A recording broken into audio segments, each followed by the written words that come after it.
kujua, na pia unaweza pata nafasi ya kuchukua zile miche kama unataka kwenda kupanda avocado pale nyumbani. Tunawafahamisha kwamba karibuni sana ndani ya Eldoret Sports Club ambapo tunazidi pia kuwafahamisha kwamba sasa hatutumii boom, tuko na dunia na pen. Na pen ndio imekuachia boom ndio hii. Na tunapata hii sound nini? Si tunaanza kwanza na viola. Kaviweka mguu hivi ndio usiseme. Sisi tukalie wapi? Ona, si introduction si vinda anatupa introduction gani? Ni nini mbaya? So Nelson, cheki tu hapa. Hapa nayo unajua sasa stream ishaanza. Shika.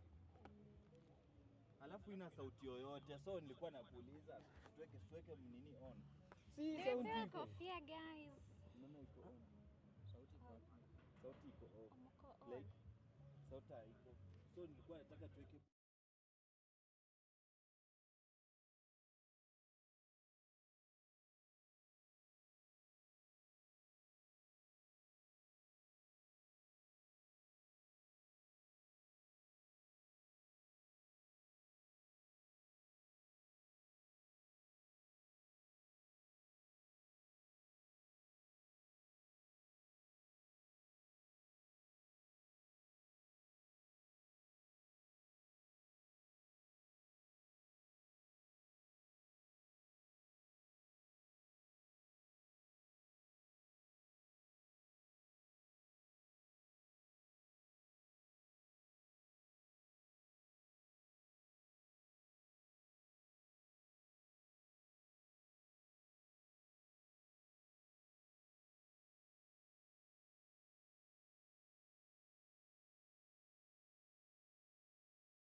No Thrift Farmers Day and Exhibition.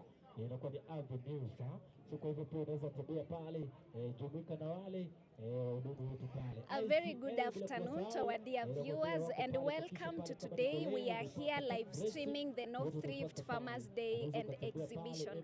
Welcome as we take you through the vibrant heart of farmers. They are here showcasing their different products, their different services, all in the agriculture sector. And so if you are watching, you have questions, you can start channeling them through the comment section. You have something that you want to learn, this is the place. Welcome.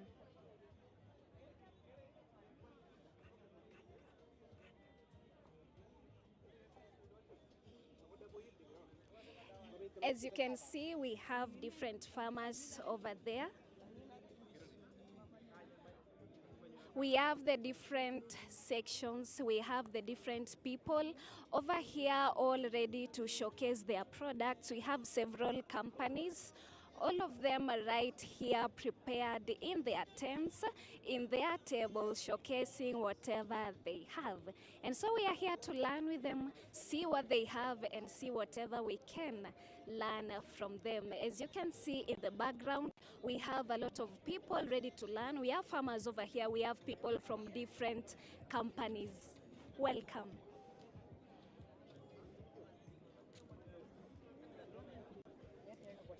Just going through, we can see various companies, including the seedlings.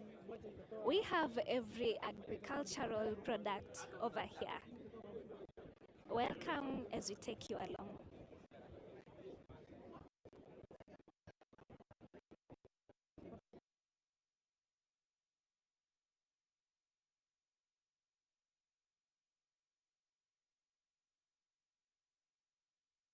Across the North Rift and beyond have come together to showcase the very best thing from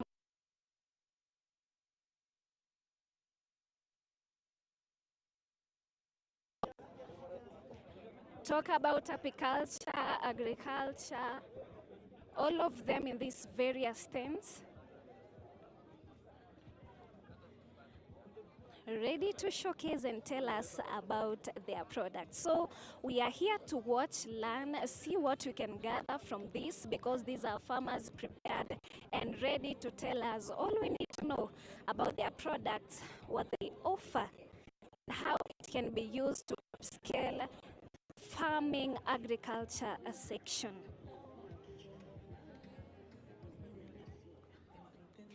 Throughout the day, we will be interacting with the different farmers, with the different companies, different people with their products, trying to know, trying to see what they have and how whatever they have can be used to upscale agriculture. This is the North Rift Farmers Day and Exhibition held in Eldoret Sports Club in Eldoret. And so if you are here,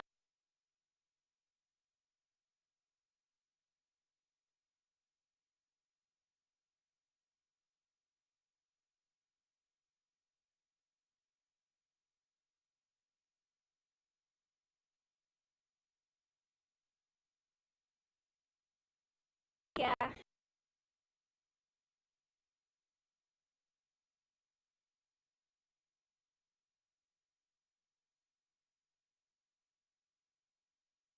this is the note from us.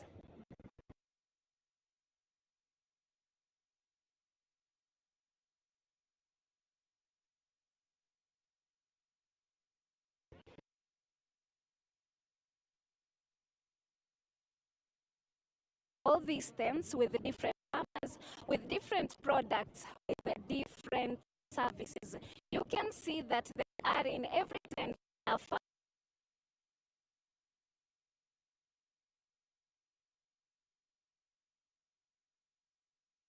See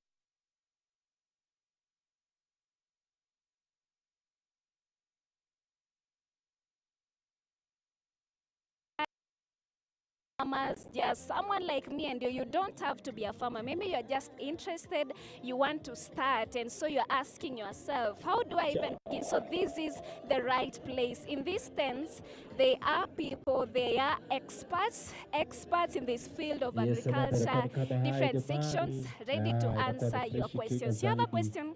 You are around here, just pop in the tent.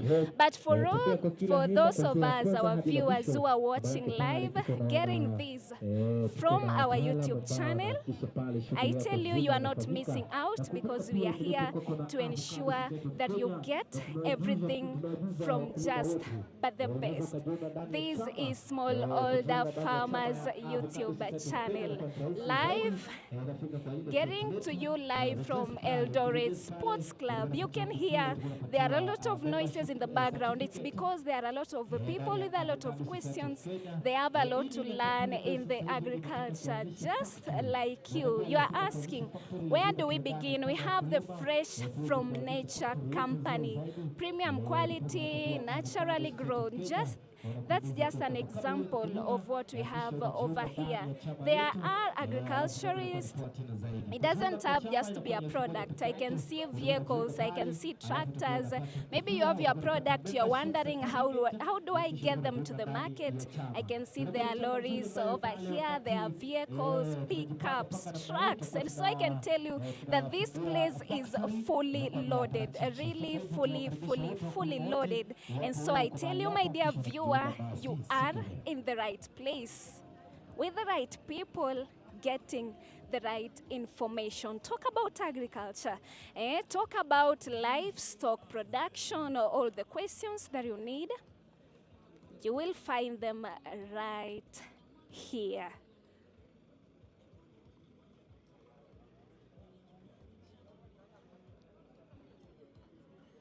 September 26th, getting live to you from Eldoret Sports Club. This is the North Rift Farmers Day and exhibition. Different exhibitors, different experts of agriculture. You've been asking yourself, where do I get to ask these questions that I have about agriculture? This is the place, Eldoret Sports Club, here in Eldoret, Owasine, Gishu County. You can see that the weather is amazing, yeah? The sun is not burning that much, and so, yeah, for the farmers, it's just the perfect weather, the perfect everything that you need to learn. And so I think we can just pop in one of the tents. Yeah. I think it's about time we pop into one of the tents, get to see what exactly are they showcasing and what can they tell us, what can we learn.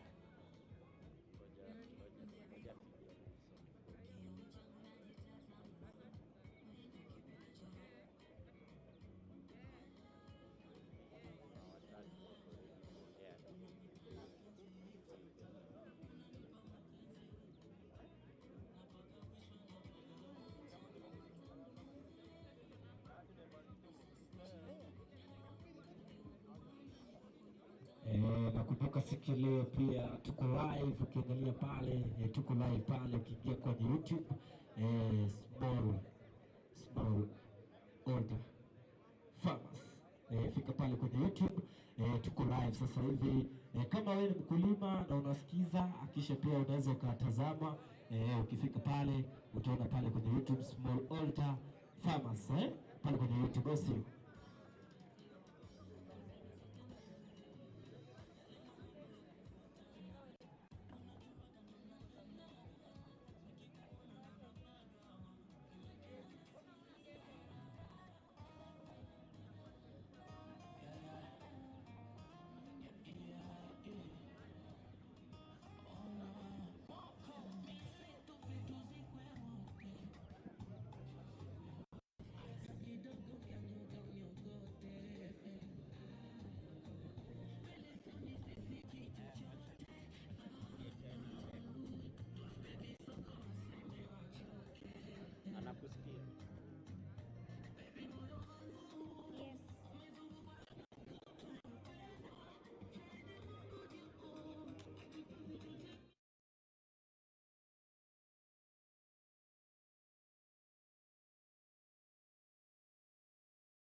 For those joining us now, this is the North Rift Farmers Day and Exhibition. Today being the 26th of September, happening and getting to you, reaching you live on Eldoret Sports Club in Eldoret. And so it's about time for all the agriculturalists, because on the field we can see that we have experts here, we have farmers ready to answer your questions, we have everything here. And so, dear farmer, wherever you are watching from, maybe you are not even a farmer already, but then you want to venture into farming. You are asking yourself, what kind of farming will it work for me? This is the place. You have the questions, the experts have the answers. And so I think it's about time we pop into one of the tents, see exactly what they have, and get to know how is it working in agriculture. And so, dear viewer, off we go to the tent. The first tent, I believe, is ready. As you can see, the people are already here asking the questions. They want to learn more about the products over here. And so, right on we go. Hello. Hello. Yeah, can you tell us your name? What are you showcasing here? And then how does it stand out from all these other exhibits? My name is Mercy Chopkwele from Apex Piping Systems, also Apex Steel. We are manufacturers based in Nairobi. We do steel, and as of today's focus, it is Apex Piping.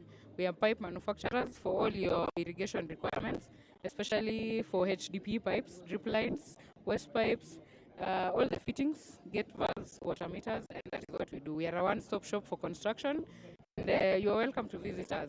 We stand out from the other members here because most of them are farmers, but we are here to offer the water solutions to the farmers. So thank you so much. Thank you so much. Maybe all the farmers, I mean the small scale farmers, or is it just about the large scale farmers? Tell us about that. With regards to the size, we are not picky on who we serve. We intend to serve all people, whether small, whether large scale. That is what we are here to do.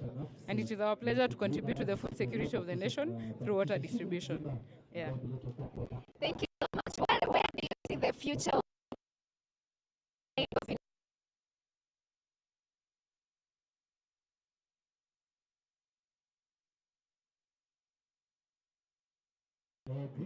First of all, the world has the highest population at the moment. Food, water. Those are the basic needs. You would rather have lack many things, but not food and water. And that is what, this is the gap that will forever exist. So we are occupying, and we are here to offer you all the quality products. Thank you. Thank you so much. Maybe just a question.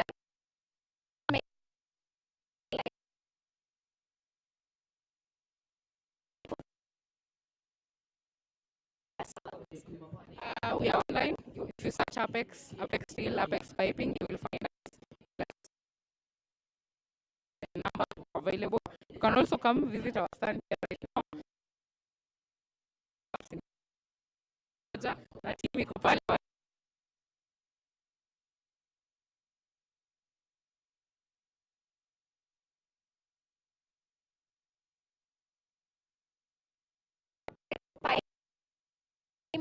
They say that when you have come to Apex, then the water for your farm, the source is secured. And meaning that for those trying agriculture, for the small scale farmers, the large scale farmers, this is the solution. You can't always just rely on the rains. Yes, they are there, but sometimes they can fail you. But when you visit Apex, they have the solution for you, exactly what you need for your farm, exactly what you need for your products. This has been Apex. Thank you so much for your time.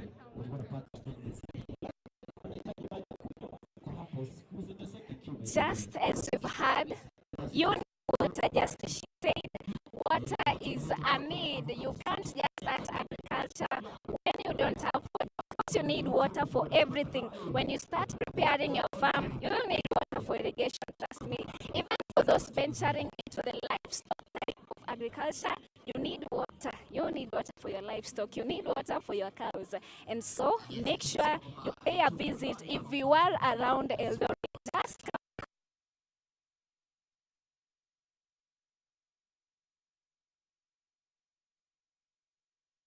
agriculture. And so we move to the next tent.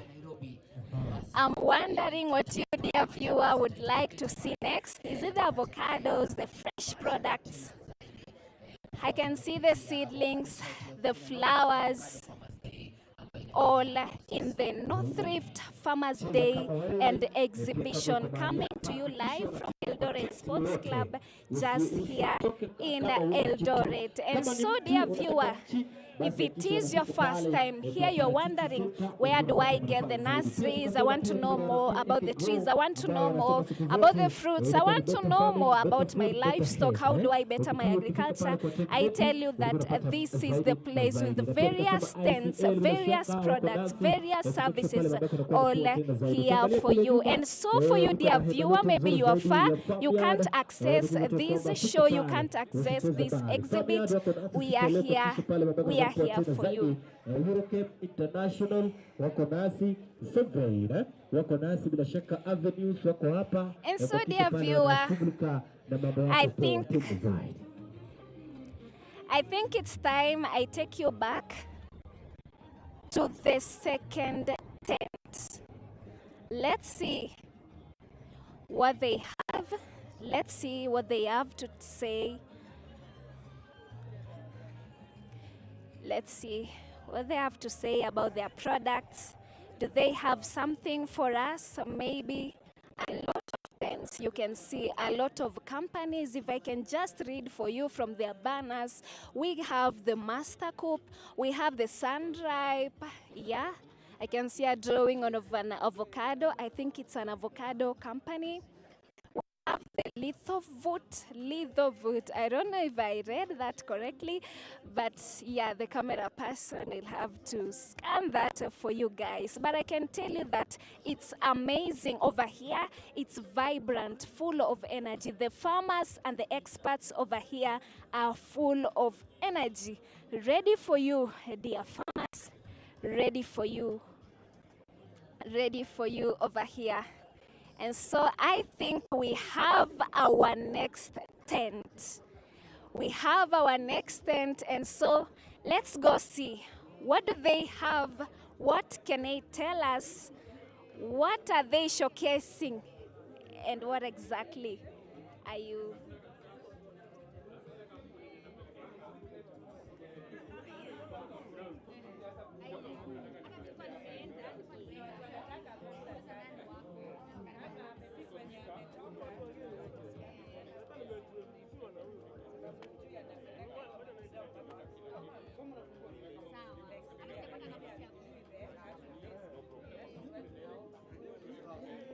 And so, dear viewer, we are at the Avioil Industries Limited. Yeah, I can see their motto. I think it's written, we buy non-exportable avocados. And so if you need non-exportable avocados, this is the right tent to be. This is the right place. Let's wait and see. What do they have for us? Do they have the avocados maybe? Can they teach us maybe about this Avioil company? Let us know. What are they doing in the agricultural sector?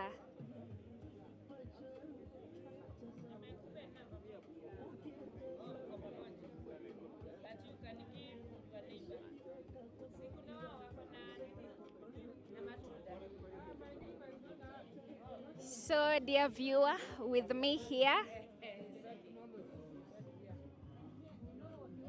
we are at the tent of the Avioil Industries Limited, and so let's see. Hello.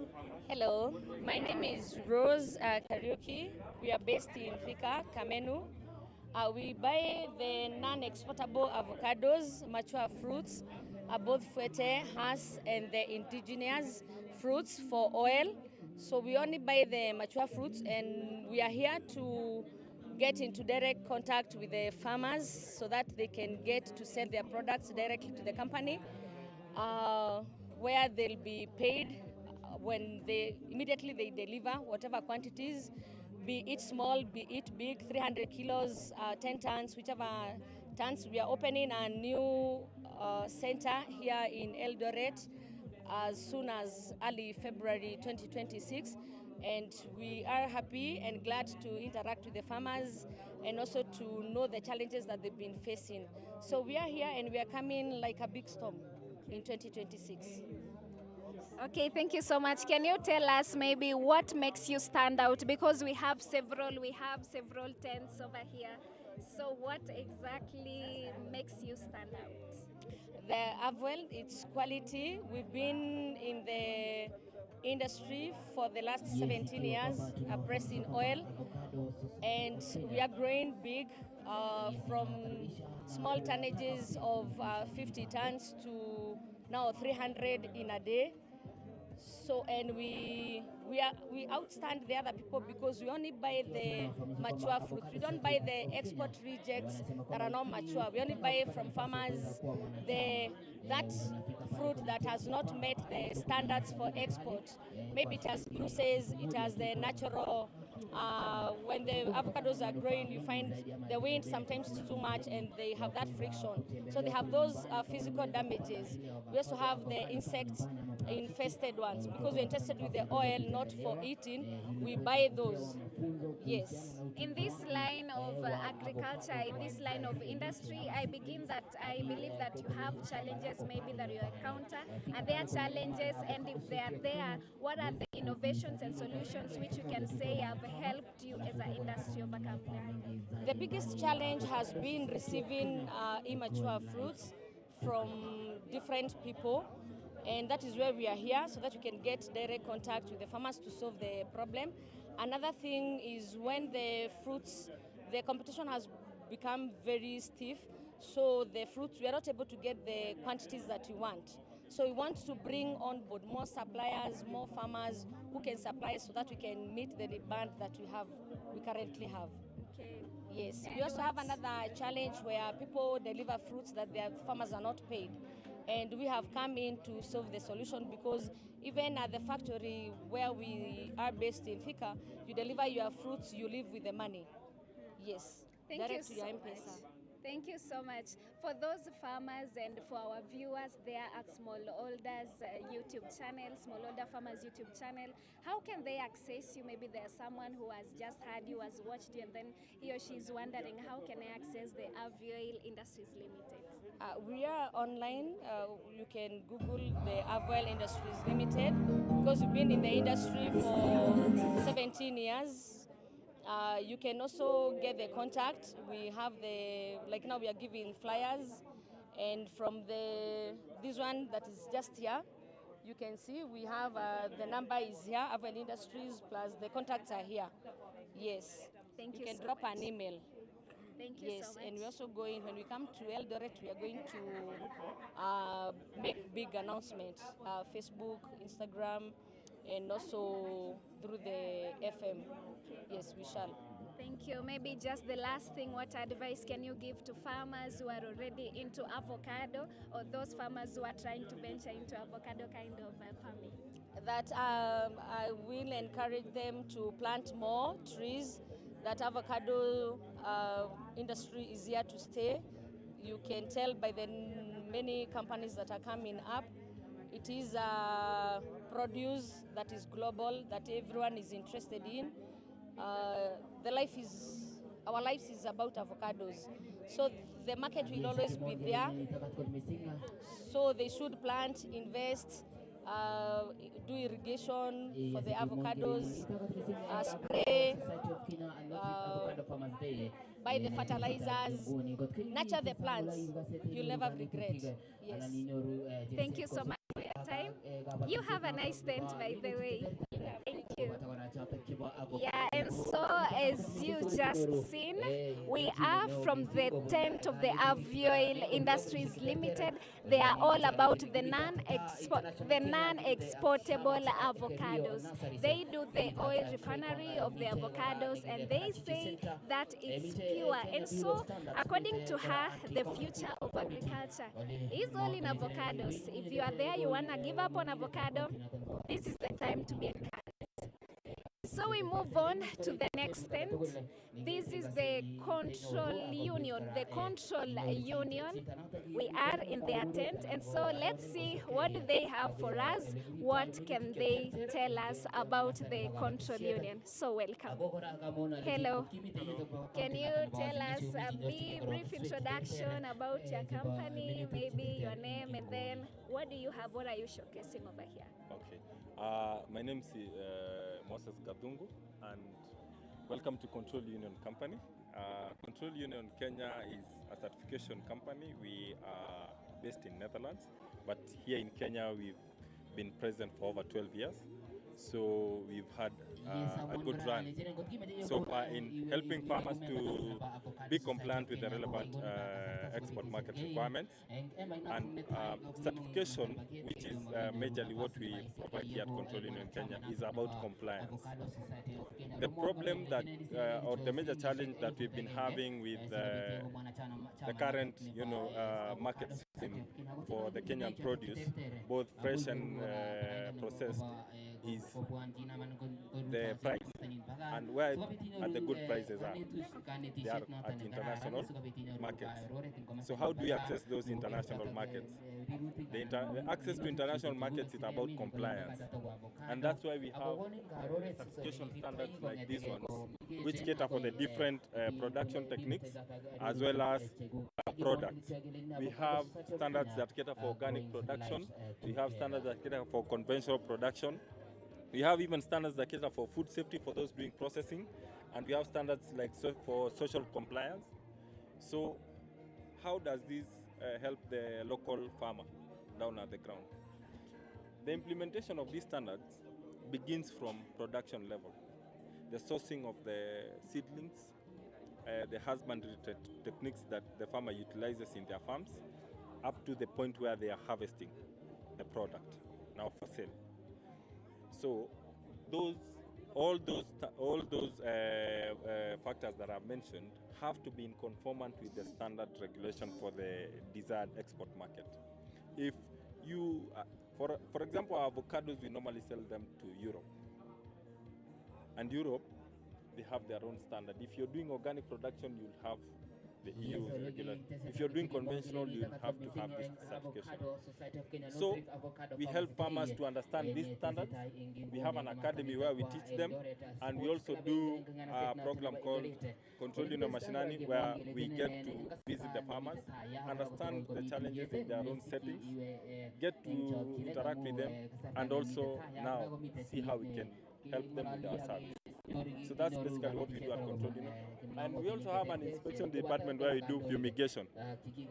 Challenges with the infestation of pests and diseases, more so pests, we come in handy so that we provide services that are already conformant with the standard requirements, because farmers, you cannot be certified and you just go use any product out there. The standards, they specify the products allowed to be used in organic certification or certified certification. Yes. So that is basically what we do at Control Union. Maybe with your permission, maybe you can ask me what have you gotten from here, from all this? I've given you a lot of stuff. Oh yes, I've seen that you do the certification, the inspection, the academy, and so I believe that for me, I'm not a farmer, but then I'll venture into farming very soon. And so I know that when I'm ready for that, I just look for the Control Union, because you'll do the inspection, certification, academy, so of course you will teach me what I need to know about farming. Thank you so much. A very general question though, what makes your tent stand out in all these tents over here? Our tent stands out because, one thing, we do not have any products on our tent.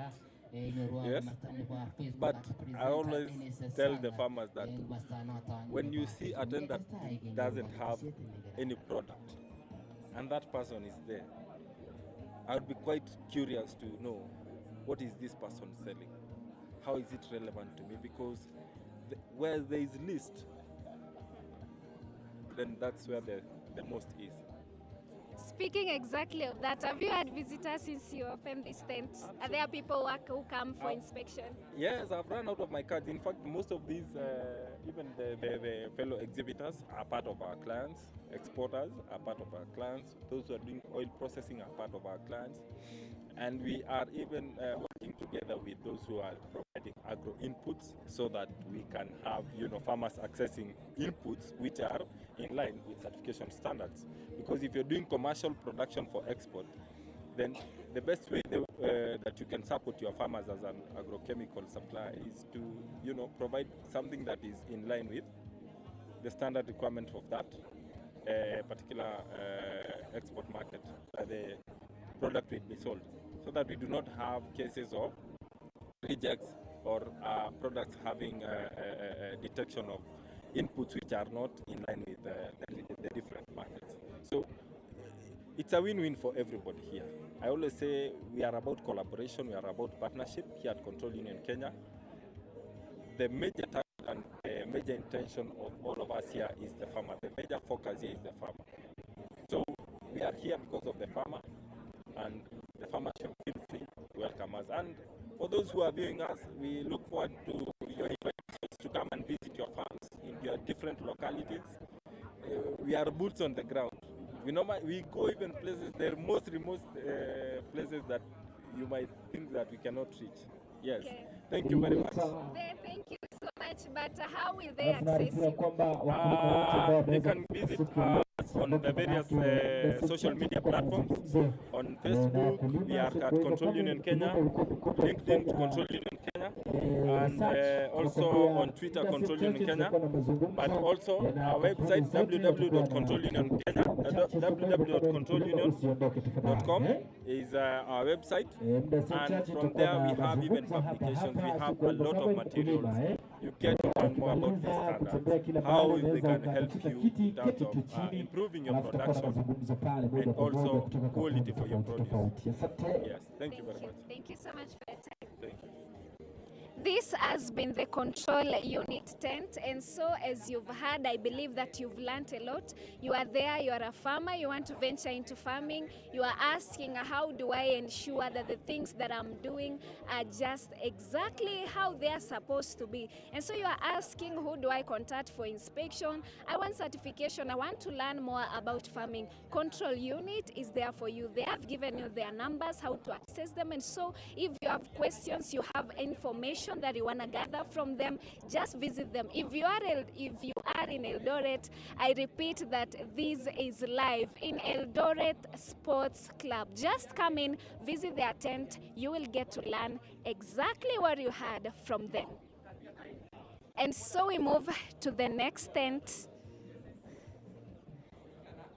This is the PJ Dev Flowers Limited. Let's hear from them. What are they showcasing, and what can they tell unto us? For you, viewer, welcome. This is your moment.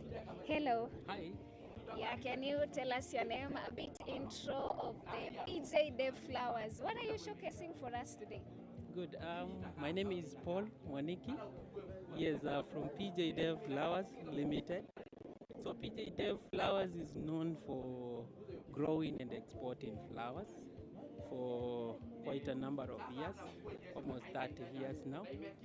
Now, with the market that we had for the flowers, we got customers interested in fruits. So we ventured into fruits as a division. So today we are here representing PJ Dev Fruits Division under PJ Dev Flowers. So we're showcasing us avocado seedlings.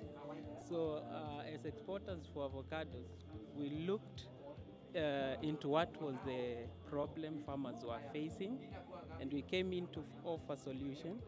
So we started a nursery at Isinya, which is propagating both us and Fuete avocado seedlings.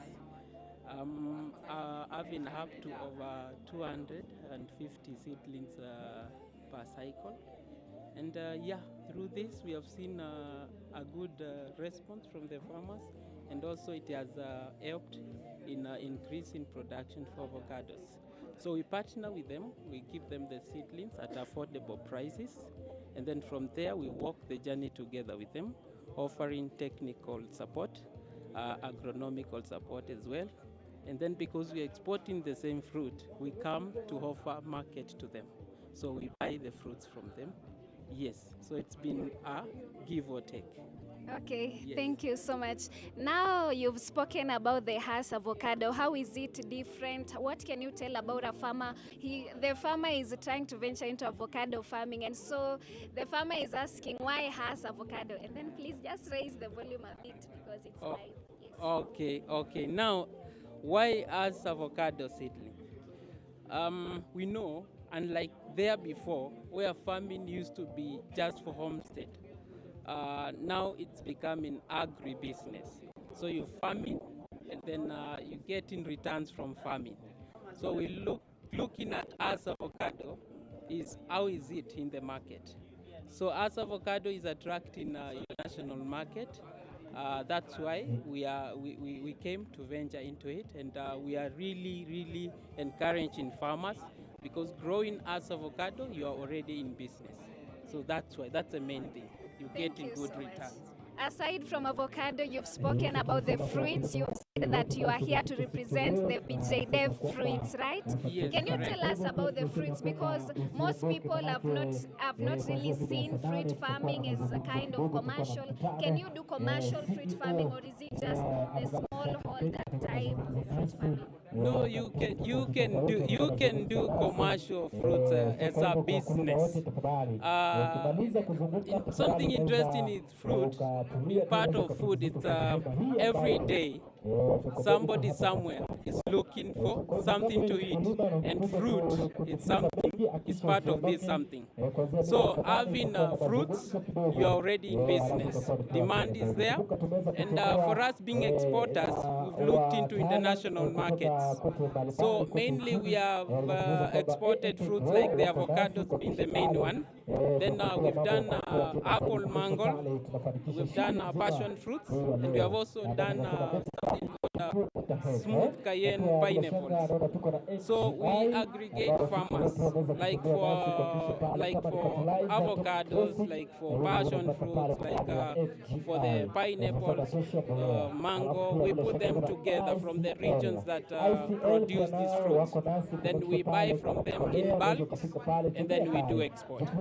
So export is there, it's over in good market, and therefore that's why farmers are coming out in good numbers to venture into fruits. Okay, thank you so much. I believe that this kind of farming has a lot of challenges. Can you tell us those challenges, and if there are solutions, maybe innovations that have brought about the answers to the challenges to this type of farming? Yeah, correct. Some of the challenges are there, and business is about solving problems. So even in farming, there are challenges. One of the challenges is pests and diseases.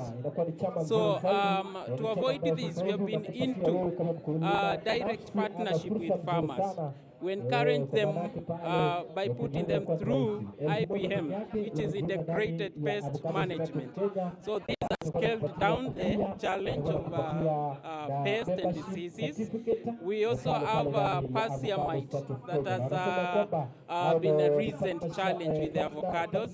So we are working hand in hand with the input companies, trying to get a solution for this one. They are already biologic products that are giving it a remedy. So that has been a challenge, but also finding solution. And then logistics is also another thing. Like, for example, in the past year, there was an issue with Red Sea crisis, whereby most of the vessels were not accessing Red Sea. Therefore, changing the route from the one that we know taking 21 days to another longer route taking over 40 days, which was coming as a challenge affecting the fruits. As we know, it's beyond the shelf life for this fruit. So, but we thank God now, things are getting better. We already have some logistics companies having access to that route. Lastly is the market. So we are coming interjecting with other producing countries like Peru. So advantage that we have as Kenya is that when Peru is in season, we are in off season, and we are coming in when they are in off season. So that one was a challenge there before, but with the measures that we have put, now that we have prolonged season, now we are able to supply in plenty in markets like Europe. Yes, yes. For someone like me who has never been into any kind of farming, what would you advise me if I want to try the flowers, horticulture, and the fruit farming? What advice would you give me generally?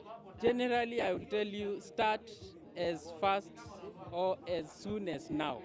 Start as soon as now.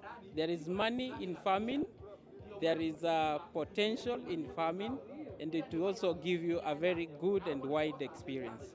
In order to join hands together, we want a big team, because food security is an issue, and when we join hands together, especially now with farming, now we are beating it. Yes. Thank you so much. The Flowers Limited. What makes your tent stand out among all these?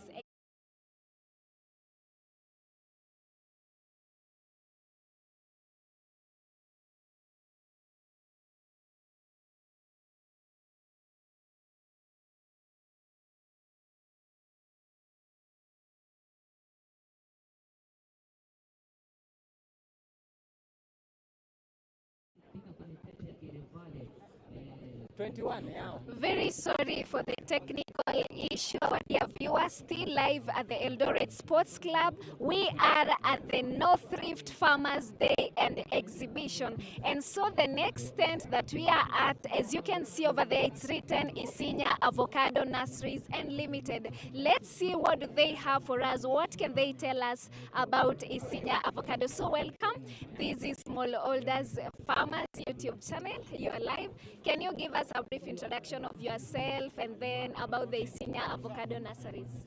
Okay, thank you. My name is agronomist Daniel Polico Wanyama from Isinya Avocado Nurseries. I'm the leading agronomist currently in Africa, as I was awarded the best agronomist in Africa by Avocado Society of Kenya.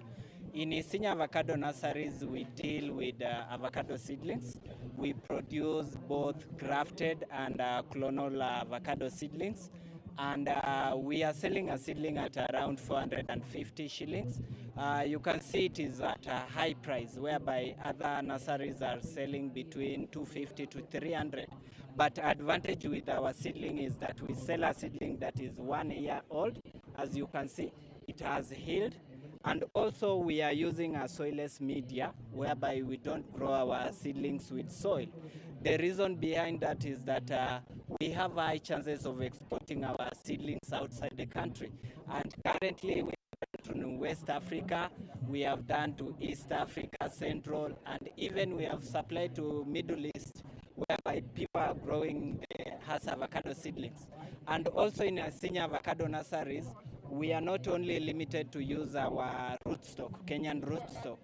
As a company that follows up with their farmers, in 2022, we received complaint from farmers who comes from semi-arid area, whereby they have salt water, their soil pH is high. So we had done a research and we came up with a rootstock that is salt resistant. And also we received some complaint from farmers who come from arid areas where you can find that there is swampy area that trees are affected by drought. That's when we decided to come up with clonal seedlings. This is one of our farmers, and today he has purchased the salt resistant seedlings as a trial. Maybe you can say something about Isinya Avocado Nursery, then I proceed. Thank you. My name is Wilson Tuma. I'm na mimi nimekuwa nikinunua my avocado seedlings from Isinya, and I hope you visit my farm and then utaona production ya seedlings ya Isinya.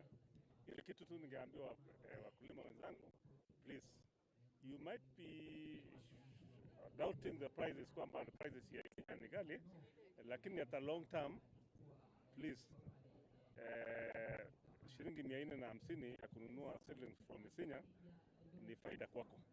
usifanye kitu ya trial, sababu miti itamatua ikifika miaka 5, kama umenunua shilingi 150, mwaka wa 6 hiyo miti inakufa, you go back to square A. So please, for the future and betterment of your farm na faida ya avocado, nunua seeds kutoka Isinya. Yes. Thank you so much. Okay, maybe I want to round up. Isinya Avocado Nurseries, we are located in Kajiado County, Isinya town, and we also have an outlet, Molo, Keringet Road. Then we have another outlet in Narok, that is Mulot. We have a very big nursery there. And the advantage of getting seedlings from us is that we have after-sales services. We can give you agronomic services, which most of the companies or nursery operators are not offering. Another thing is that we will assist you to get the market. You know, we have a group of farmers, we have our Zap group, we have a social media platform like Facebook, whereby when you visit there as avocado farming and Isinya Avocado Nursery, you can see that we have so many followers. So I just call upon all the farmers to visit Isinya Avocado Nurseries, and I assure you that we will be visiting all the counties, national shows, to make sure that we get all the farmers and we train them. Even if you have not purchased the seedlings from us, we will just come to your farm to assist you, because we want to make sure that farmers get it right, and that is our first priority. Thank you. Just a quick ask, how do you maintain quality and consistency at Isinya Avocado Nurseries? Because I know it's not easy to just maintain it to 1 year and sell it while it as this just best quality. Can you tell us how you do that? Teamwork is our first priority. From our director, our managers, our supervisors, and our general workers. It is teamwork that is giving us the opportunity to produce what? Quality seedlings, nothing else. I believe someone out there, a farmer maybe who is into avocado, or someone who is like to venture into avocado farming, that person is asking himself or herself, why should I go for the grafted avocado? Why not the original one? This grafted one, you can see this is exotic and this is indigenous. And currently the market for us is very high compared to the normal avocado that we are used to. Because currently the market price is around 160 per kg, 160 Kenya shillings per kilogram. But the local one, 1 kg is around 30 shillings. So we encourage farmers to venture into the grafted as avocado seedlings, which has good market and good price. You've talking about the market, you've talked about the market and the prices. Can you tell us, is it only local, or can someone get an international market from us avocados? Now that price of 160 is when we are buying at a farm gate price. But for international market, you see now we are the exporters. We are selling somehow high to cater for the boxes, labor, and logistics. Yeah, but if a farmer has a big chunk of land and he wants to export, he can make more than $9 or $12. Yeah. Thank you so much. The very last question, what makes your tent stand out among all these exhibitors in the field? I believe in myself. I am a graduate and currently I'm doing my master's. I did agribusiness management and I have visited Israel for 6 months to go and learn about avocado farming. I have visited South Africa to learn avocado farming. So I believe in myself because I believe in what I'm producing, and this is not the first time I'm doing it. I have 8 years experience. You can see Isinya Avocado Nurseries, we started 8 years ago. So we believe in ourselves that we are the best among the best. Hey, thank you so much. All the best in your exhibition. Thank you. Yeah, this has been the Isinya Avocado Nurseries Limited. As you've heard, avocado is the way of farming. And so if you are into farming avocado, yeah, go for the grafted one. They say that it's the best. 160 per kilo for the local farm. That's a lot. I believe that's gonna yield you a lot of profits, more than you can actually imagine. And so we move to the next tent. Kama uko hapa wewe ni farmer, haijalishi haijalishi kama wewe ni mdogo au wewe ni mkubwa. Yeah, reaching to you, coming live from Eldoret Sports Club Eldoret. And so I repeat, if you are around Eldoret, make sure that, catch a boda, a vehicle or something, just rush here, because all these are experts, agricultural experts, farmers with all the answers that you need. For our viewers, you've been watching and you're asking yourself, I have some questions which only an expert can answer. Where can I get them? I tell you, just continue watching, press the like button, share this link as far as you can to as many people as you can, so that they can also get to experience. You don't need to be around when the Smallholders Farmers YouTube channel is here for you. Large scale, small scale, large scale farming. Kotazi nata negele agri techno East Africa. Kole no sikabiti no tige mole atatu chekara nena na atolo deiwe chekara nena. Kotazi ngora avocado site of Kenya. Kole sinin ngora no sikabiti no tige serge yegu agenge. All around us, surrounded by experts, surrounded by agriculturists, very ready for you. And so there are a lot of tents. I'm even wondering, which tent should we go next?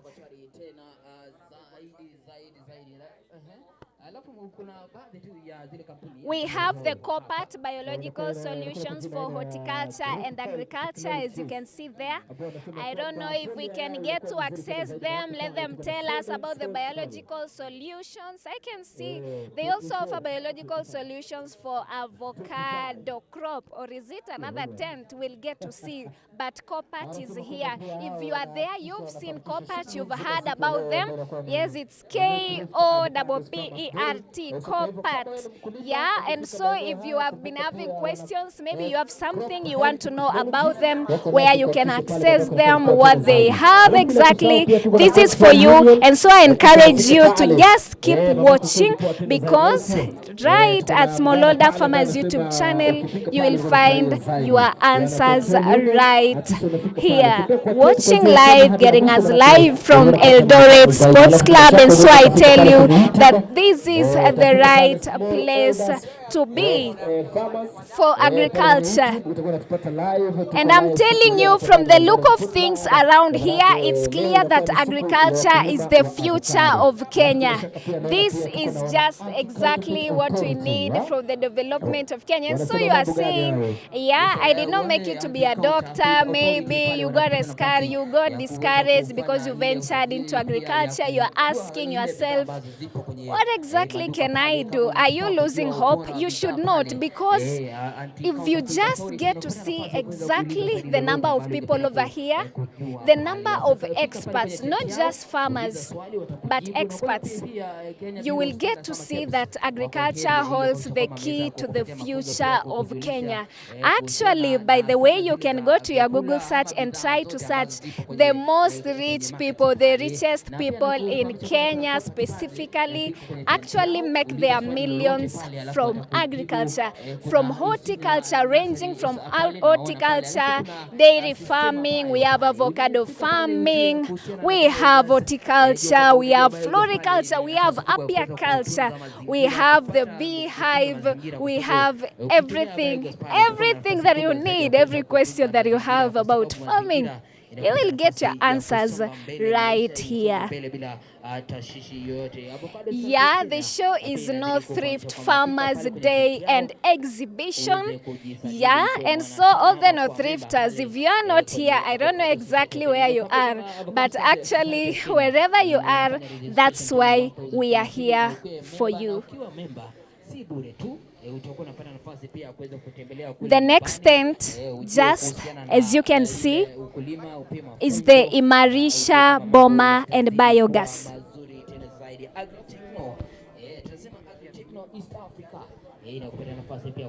Yeah, they are all about the renewable energy.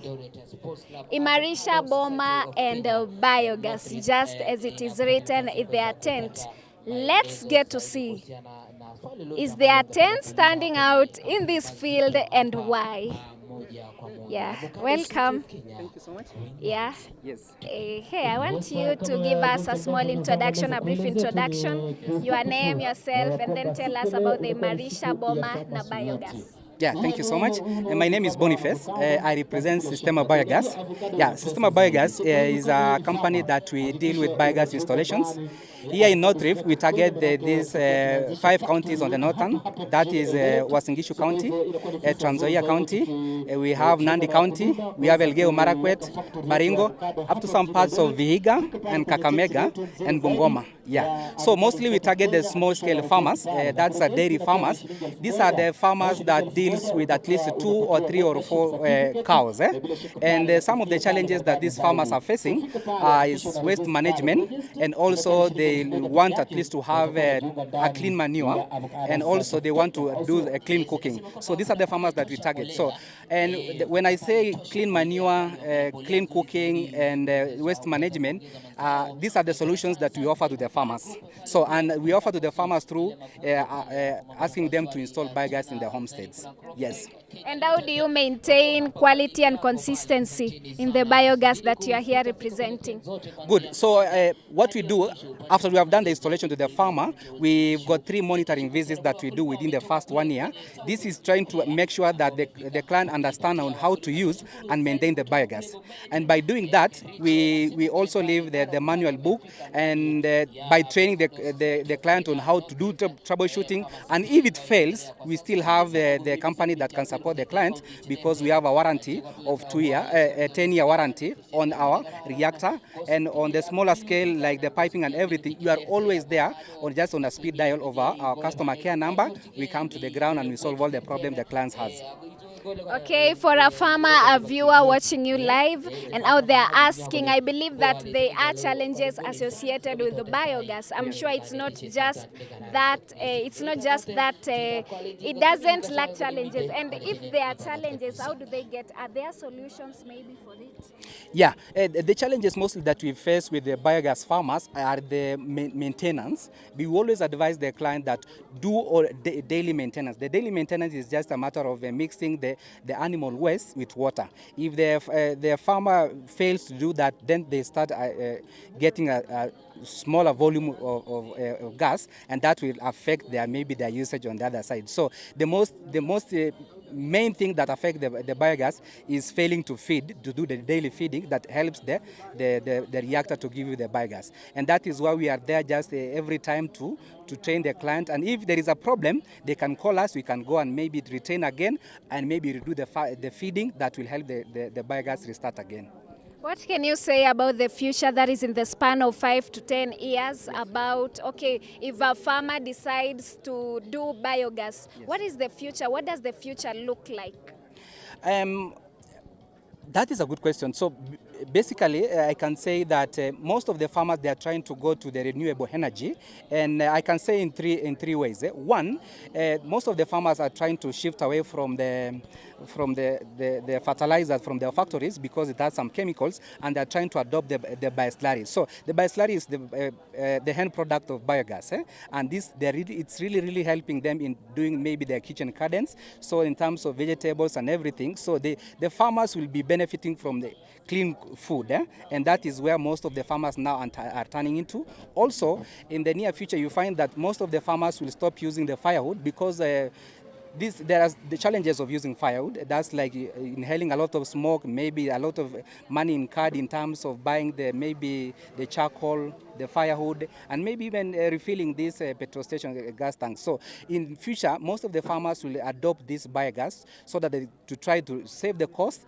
to go to renewable energy. That's saving the cost in buying the manure and having a cleaner food. Also, on the other side, we have to manage the waste in terms of the cleanliness of the compound, and also in terms of trying to make sure that our ecosystem is very clean, because we promote the environment by trying to harvest this manure from the animals, and it will also promote the environment. Yeah. What general advice do you have for viewers or for a farmer out there about renewable energy?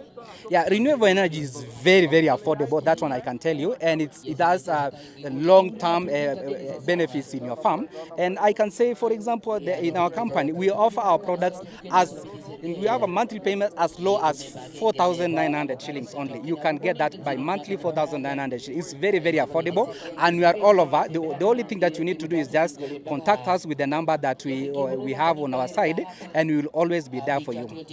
Yes. So I believe that if we preach this gospel of renewable energy, that is where the biogas comes in, and Systema Bio is there to promote that. And we believe the future is bright for the farmers who are adopting the biogas, and I advise all the farmers to adopt the biogas. And also allow me to say that the requirements that you have to qualify for the biogas is as simple as just water and animal waste. The animal that we are talking about is the cows, if you have pigs, if you have chicks, and if you have goats and sheep also.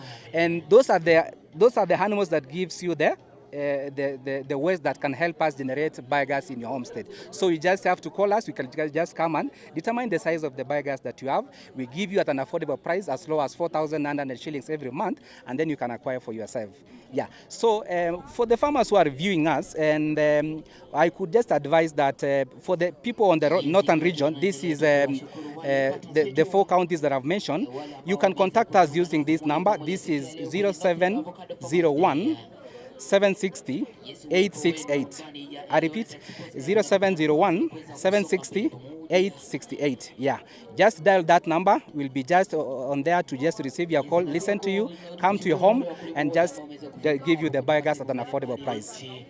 Thank you so much. The very last question, please. What makes your tent stand out among all these exhibitors here in the field? Yeah, the reason why we stand out, because you see the host people are the avocado farmers, and you'll find that most of the people are dealing with plants.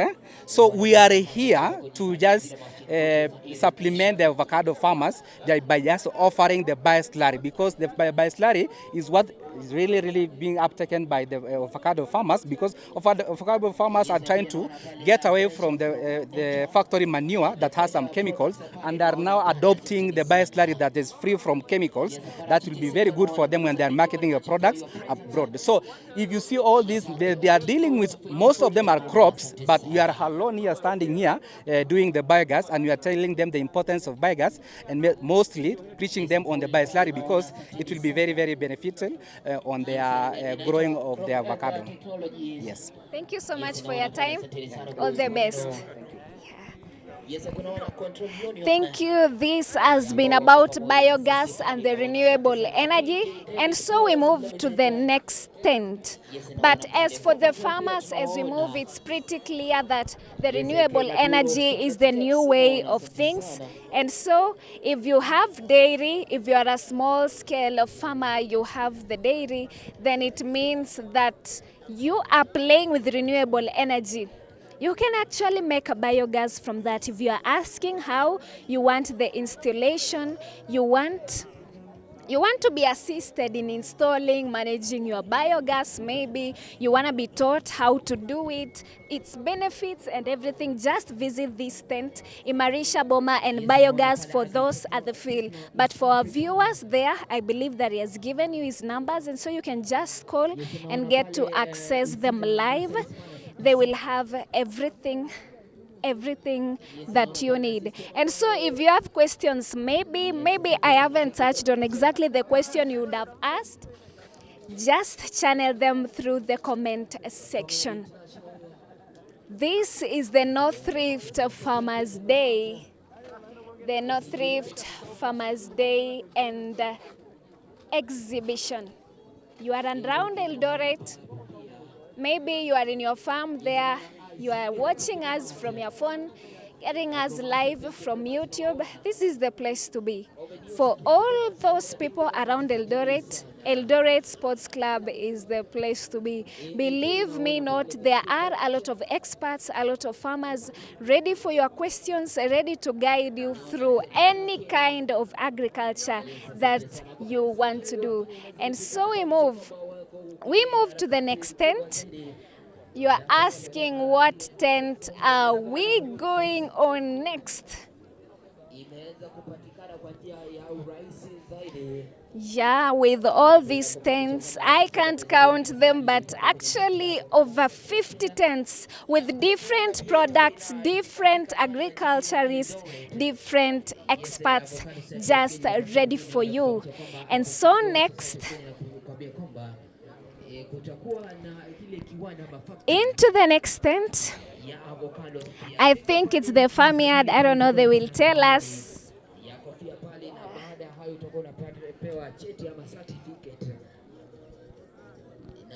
Welcome so much. I will need a brief introduction of yourself, what you have in your tent, what you showcase, and why it stands out among all these other exhibitors in the ground. Yeah, let me just. My name is Patience Linda Kamalu. I work at Kerio Valley Development Authority, government parastatal. Mostly we do value addition. We have honey, we have juices, whereby we source the honey from farmers in West Pokot. Kerio Valley Development Authority covers the Kerio Valley region. Along in Rift Valley, we cover around 8 counties, including Uasin Gishu. So we source our honey from West Pokot. Then we do the processing in an area called Rokocho. Okay, thank you so much. Maybe just for the interest of our viewers and all the noise in the background, you can just hear the voice. So tell us, what do you have here? What do you have for us? We have honey, which is the product that is mostly known by most people, that we have honey, pure honey from acacia. We also have fruit juices. We have tropical and mango. Those are the only 2 brands that we have right now. We also have avocado, being an avocado day for farmers. But is it really avocado only? Okay, maybe all the seedlings. We have avocado seedlings, which we graft ourselves. Yeah, and we also have the avocado fruits. We have the husk. This is the husk fruit, the avocado fruit, and the seedlings. Yeah. We'll move to each and every product, but I want us to start with the As avocado. Can you tell us what makes it different from other avocados? What are the benefits, and can you actually advise me to get this avocado? Absolutely. Okay. I would. Number 1. It's a trusted, and we can take you step by step on how we have grown it from grafting to how we have the end product. What we've used, the measurements for growing it, it's 2 by 2 by 2. These are from the farm to from the farm to the plate, literally. So if you visit us now, we'll take you step by step on how we on the process, the whole process of having the end product. Okay. You can always come. Okay, apart from here, you can always visit us. We have our office at KVDA Plaza or the farm. Yes. Okay, thank you. On to you've said the juice, tropical, Kerio Valley. Tell us about that juice. The juice, it's a real fruits, which we source from Elgeyo Marakwet County. No additives. The only additive included there is industrial sugar. Yeah, that's why it stands out from any other juice in the shelves and in the market. Tell us about its taste. I don't know if there is something maybe for tasting, but you'll tell us that later. Tell us what makes it stand out. What will you say to me so that I buy this instead of going to the supermarket? Ah, nice. This juice is a real fruit. It's real mango, and the tropical one it's like a cocktail of 4 fruits. We have mango, passion, pineapple, and pawpaw. So that makes it a little bit more sweeter. Okay, the mango is real mango. So it's also from Elgeyo Marakwet. We have our factory in Tot, Elgeyo Marakwet County. Okay. Yeah. And the price is also fair, very fair. Okay. Yeah. Can you tell us about, I can see you have honey. Yeah. Is it a natural? It's a natural honey sourced from West Pokot County. Mainly the nectar is from acacia tree. And there's no much farming activities in West Pokot. So that's why the honey is really natural, no farming activity. So you can't say the nectar maybe is from farms or anything or any other plants or vegetation. It's mainly from the acacia tree and no additives, nothing. We just buy it from farmers as we don't do apiculture. So we source from farmers from there, then we process ourselves. Yeah. Okay, can you tell me like how do you maintain the quality of this honey? Maintaining the quality is ensuring that we train our farmers on how we want the honey, the quality of the honey that we need. If the moisture content is a little bit high, we don't advise. Okay. Yeah. Tell us about the prices of the honey. I believe that maybe you go with, I don't know, kgs, grams. Okay, it's in kgs. We have 1 kg. This 1 kg goes for 800 shillings. Wholesale price 780 shillings. We'll save 20 shillings. But from 6 pieces and above, that's 1 kg. Then half, we have 2. This is 410 shillings. Then we have the other one which is 400. Okay. Yeah. You have not told us about the prices. Maybe there's someone they are interested. Start with the juice, avocado. Okay, we can start with the honey, the different quantities. 1 kg goes for 800 shillings. Half it's 400 and 410 because of difference in packaging. Then the smallest we have 280 and 270. That is 300 grams. That is honey. We also have wholesale prices for each. So anyone interested can visit us here, or alternatively any other day. We are located at KVDA Plaza, Eldoret Town, ground floor, opposite Zirikwa. In Nairobi, we have our office in Upper Hill, opposite World Bank. Juices, the tropical 500 ml goes for 70 shillings. 300 ml is 50 shillings. Mango 500 ml is 60 shillings. The 300 ml is 40 shillings. And we also have wholesale prices for each. Avocado seedlings, 140 a piece. Yeah, and then the fruits, 80 bob a kilo. Very fair prices. So all are welcome. You can visit us here and also later in the shop any day. Out of the topic, but I'm sure it's still inside the topic for someone like me. Maybe there's someone asking, someone is around, and then someone is like, can I get a taste? Can I get maybe a bottle for taste so that I know if I can get maybe up to 5 or 10 bottles, or you just have to buy? You just have to buy. For now, we're still working on the sampling part. Okay. Yeah. You know, with government, you have to account for everything. Yeah. So you're still working on that. But my boss is on his way. Please make sure you ask that question. Please. Yeah. Even me, there is nothing to taste. Maybe I'm doing a free advertisements for you. Tuangeni may attend. So thank you so much.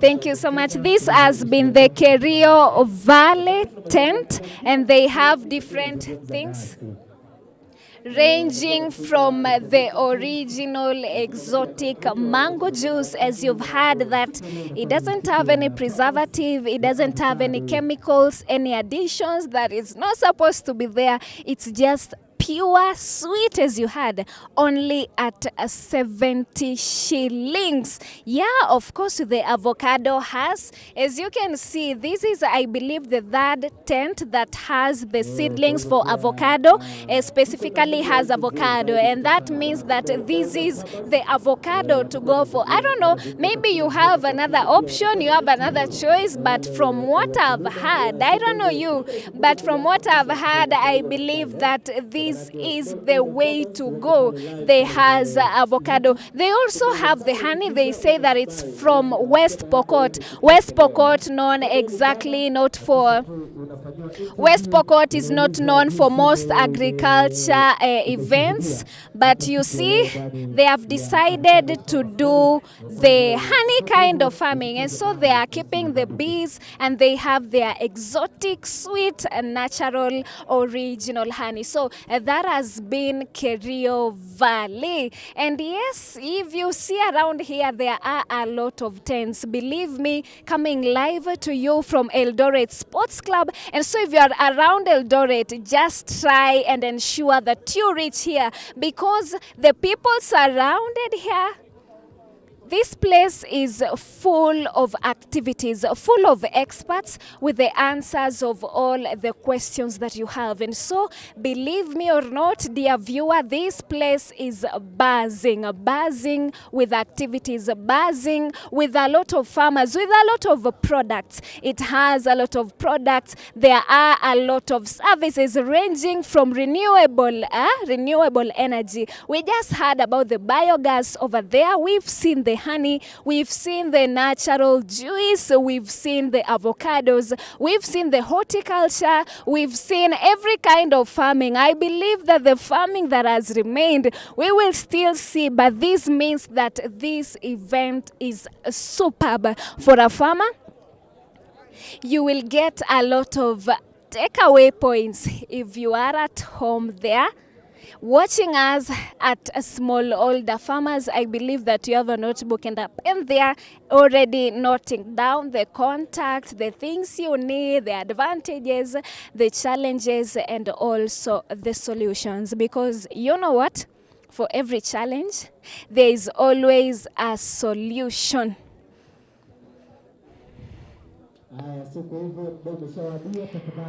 As busy as the place looks, as noisy as the place feels, I believe that you can hear all the background noises. It means that there are a lot of people who are interested in agriculture. And so I believe that that's why this day was arranged just for you. It is the North Rift Farmers Day, but that doesn't mean that if you are not from North Rift, you cannot access it. That's why this event is coming to you live at Smallholders Farmers YouTube channel. And so, you know what? Try to share this link as much as you can so that your friends, your relatives, your family may also get to know what is going on, may also get to be encouraged to venture into agriculture, into farming. Because you know what? I told you earlier, and I'm going to repeat this, that most of the millionaires in Kenya actually make their millions through farming. Yes, you heard that right. You need farming, just farming. You're asking yourself, what is the industry that can make most of the money actually faster? You're asking yourself, I want to make my first million. What industry should I venture into? Smallholder farmers are here to tell you that agriculture is the way. You want to do dairy? Okay, that's up to you. You want to venture into apiary? That's up to you. Horticulture? That's up to you. But as long as you are in the line of agriculture, believe me, your first million is on the way.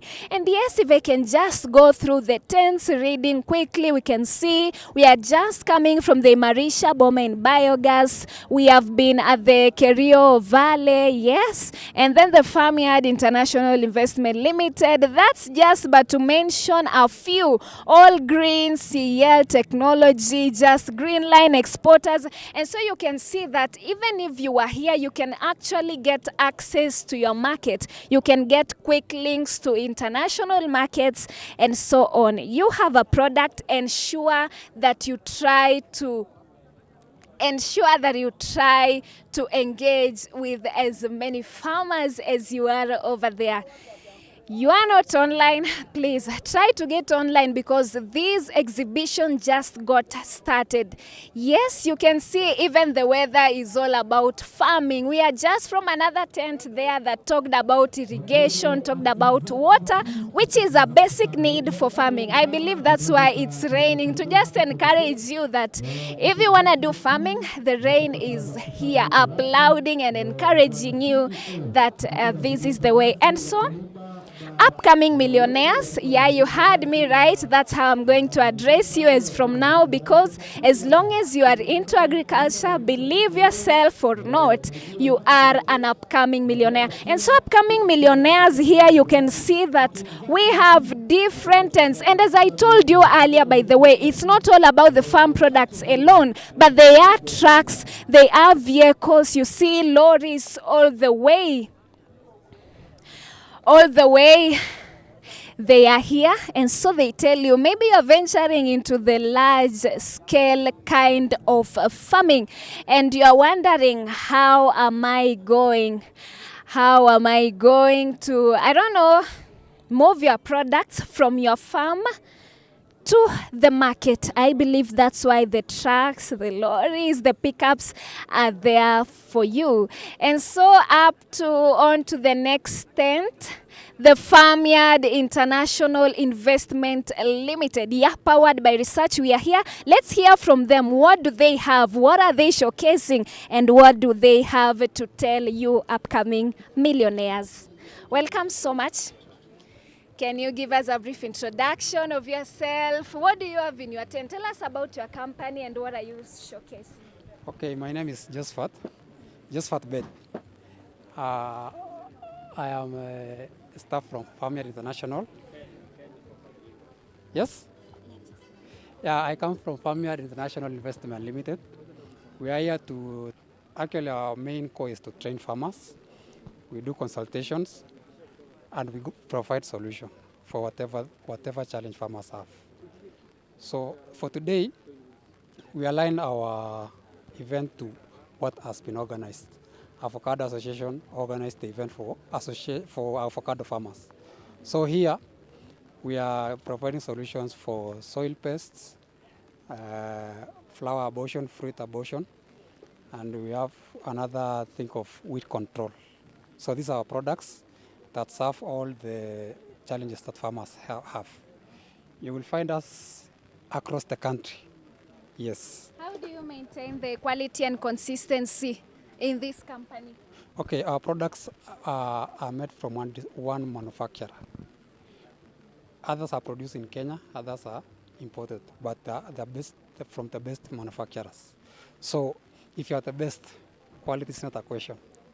Yes. And can you tell us, I believe that in this kind of company, I believe that you've come across challenges, or maybe farmers are reaching out to you with the questions, they are facing some challenges. Can you tell us about those challenges, the solutions maybe that you have for them, or the solution that you believe can help them? Okay, since we are problem solvers, we can't have a problem. We are the one who solves. So it's the farmer who comes and give us the problem, we solve, you see? So here we have well-trained and skilled personnel.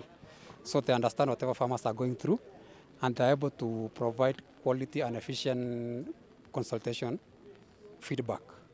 Whichever thing farmers comes with, we solve them technically there. Okay. Yeah. Can you tell us what makes your tent stand out among all these exhibitors in the field right now? We are powered by research. Okay. Yes. Just that. Just that. Okay. Anything powered by research, it's like what's coming from the farmers, we take it, we digest and give them the feedback. So at any step, there is nothing missing. We complete the chain. Since you've said that you're a problem solver, so there is no problem, is there an advice, a general advice that you can give to the farmer that is watching you live there? Okay, for farmers, my advice is that always don't fear. Whatever challenge you are facing, bring it on. We offer services, that's consultation, and we sell. So the main challenge is trying to hide what you're facing. That's why even if you can relate, what happens when you have a problem mentally and you keep quiet? You get depressed. It's the same case. If a farmer has a problem and he keeps it for him or herself, he or she will not solve. So you talk out, this is the problem I've been facing, and you reach each and every, here we have a lot of exhibitors. Mostly for agro, you can reach us we are there. Yeah. Thank you so much. Thank you so much for your time. This has been the Farmyard International Investment Limited, and so according to him, you just heard that there are no problems. So if you have a problem, maybe you have a challenge, you need solving, you need solutions, you need answers, just visit them at their tent. That is for those who are at this place. You're asking where? Eldoret Sports Club. Yeah, in Eldoret, Uasin Gishu County. But don't worry if you are there getting us from your sitting room, getting us from your phone, watching live, because the comment section is there for you. Just shoot your question. Anything that you want to hear, just write at the comment section, and I'll be sure to reach out to your comment and then get to ask exactly what you wanna hear. And so we move, as I told you. The tents are not just 2. We are not talking about 10, we are not talking about 50. The tents are many, with the different products, with the different solutions, different services. They are all here for you. And so, dear upcoming millionaires, yes, I haven't forgotten. That's the name that I gave unto you. We are here to ensure that you get all the reliable information, all the reliable answers that you want, all the energy that you need to channel into your agriculture. It's all here, and that's why we've taken our time to go. And so that's why we are here to ensure that for you at home, you get the live coverage as if you were here on the ground. And so on to the next tent, the All Green CEL technology. Yes, we are here. Let us hear from them. What is it all about and what do they have for us? Hello. Yes. Yeah, can you tell us about yourself, about this company, and what do you offer? Yes, good evening. My name is Moses Koskei from Turvet Techno System. In Agrovet, we deal with animal production and crop protection. On animal production, we are dealing with animal products, acaricides, veterinary and injectables, and poultry. In plant protection, we are dealing with insecticides, fungicides, and also we have these liquid fertilizers called all greens. Yes. Okay. How about, can you tell us the challenges and the solutions maybe to the challenges that the farmers are facing?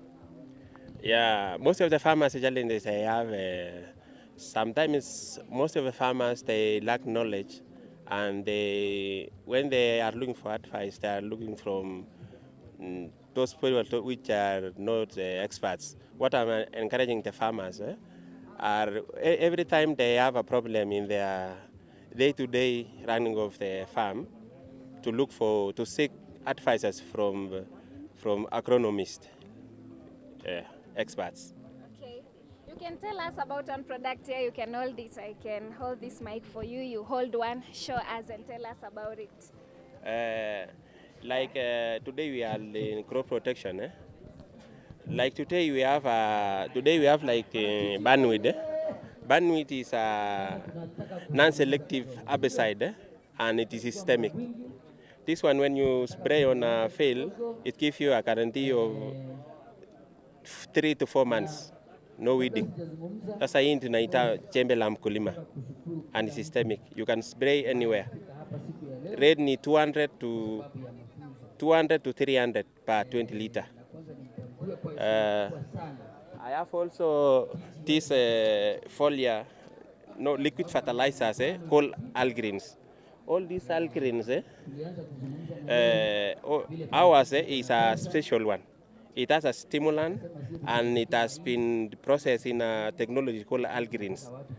Algreen technology ni technology yenye inamaanisha this product si kama hata products kama hata foliars ama liquid foliars. Hii unaweza with this Algreen technology, it allows mixing. You can mix with anything, with any insecticide or fungicide. It is recommended. It can be mixed with anything. And it also has a sticker on its own. So it is a very good foliar fertilizers or liquid fertilizers. And in this foliar algirins, we have so many types according to the specific stage of a plant you can apply.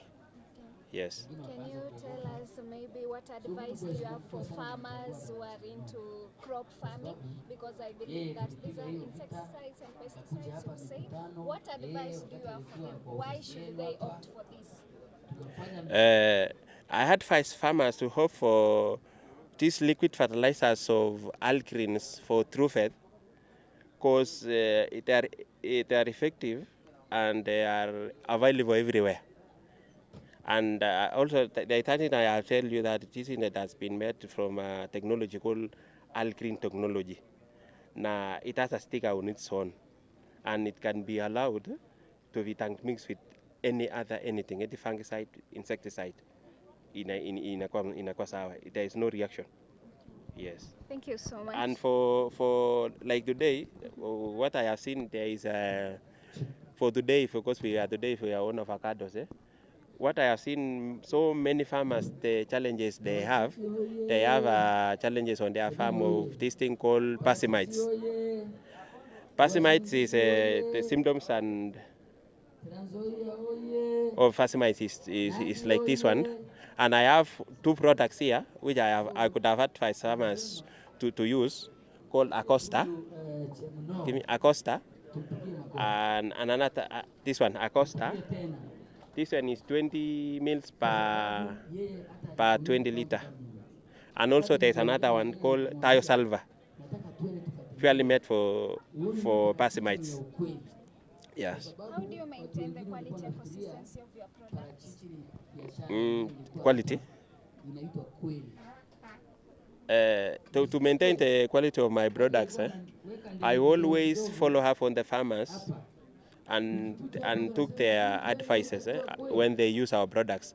I always take their feedback seriously. Yeah. Thank you. Thank you so much. Yes, I believe that you've learned a lot from the algreen cell technology. And so if you had questions about their pesticides, their herbicides, I believe that they have given you the solution and exactly that you wanted. And so, upcoming millionaires, just as I'd called you before, yeah, that's your new name. Upcoming millionaires, this is your time to shine. If you had any questions, if you had any challenges, if you had any problems and you're asking yourself, is agriculture it for me? Yes, your answer is yes. Upcoming millionaire, we said that if you are into any kind of agriculture, yes, your millions, your first millions are on the way. And so right on, dear viewers, there is a speaker right here at the show. I believe that he has something insightful, the organizer of the event. Let's shift to him. Let's listen to what he has to say, and then we'll get back to the one-to-one interviews.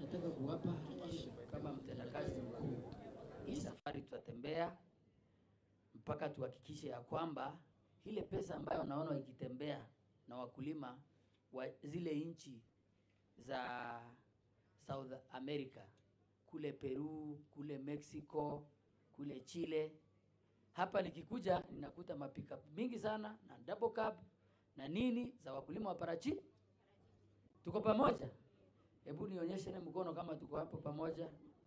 Hata ukitaka kuweka hii tuko pamoja, si ndio? Kwa hivyo tutaendelea na hiyo safari. Na kuendelea na hiyo safari, naomba muingie kwa chama yetu. Nashukuru wale nimeona wamevaa kofia red. Tuwapigie makofi.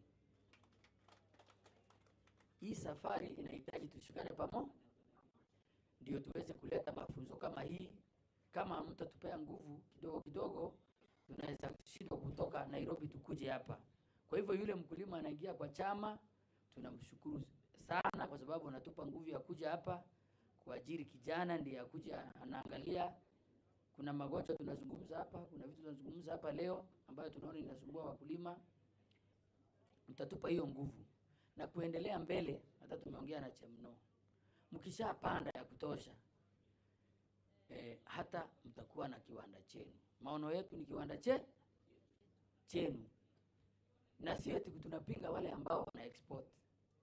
Lakini ukikuwa na ng'ombe watatu hapa na uwalete kwa nyasi mingi, inaweza maliziana nyasi. Si kila ng'ombe itashiba. Juu nyasi ni mingi.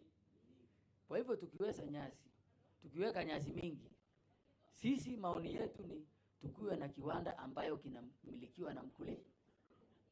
Kwa sababu mkulima na yeye pia anapeleka pale, hata kama ni kwa pikipiki, akipata kilo 5 anapeleka pale, anapatiwa receipt, anaenda pale kwa bank, kama anataka kulipia school fees, anasema mimi nimepeleka parachichi yangu pale, nipewe pesa. Anapewa pesa. Hiyo ndio maoni yetu. Kama ni yako kidogo ile ya kienyeji, unapeleka na pikipiki, inaenda inafinywa mafuta, unaambiwa yako ilitoa mafuta hii. Pia nipe. Saa hii kwa sababu ya vile tulifanya miaka 2 iliyopita, mimi nikashikana na watu wa Kenya Bureau of Standard, nataka kuwashukuru. Tukaenda Malaysia. Mafuta ya Kenya, tukasema mafuta ya Kenya ya parachichi kwa kile kikundi kinaitwa Codex Alimentarius. Tukasema haiko kwa Codex Alimentarius. Nikaongea na watu wa Kenya Bureau of Standard. Nikamwambia kwa sababu nyinyi ndio mmepewa ruhusa kuongea na Codex, tuendeni Malaysia, nipelekeni Malaysia. Hii ndio parameter ya mafuta ya Kenya, ndio mafuta ya Kenya kubali. Sasa hii mafuta ya Kenya ya parachichi, matunda ya parachichi hapa ya avocado, kilo moja ni 60 shillings. Simpigia makofi jamani. Sasa hii ni 60 shillings. Wamewambia ni pesa ngapi? Nani ambaye ananunua hapa tuambie ananunua pesa ngapi? Mimi najua, for example, najua fresh products ananunulia wakulima na 60. Na unajua ukijiunga na Avocado Society of Kenya, tutakuweka kwa network. Ile bei ambayo inatoka, hata mtu akikuja unamwambia society imesema bei ya parachichi ni hii, wewe unakuja na chini ya hiyo. Lakini kwa sababu kwa network unakuwa unajua parachichi yako nilichukua, ndege ikafungukia huko juu, yote ikaanguka, sasa hakuna pesa. Sasa njiweke kwa kwa sababu watapeli ni wengi.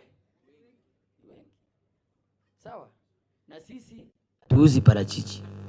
Sisi hatuuzi seedlings.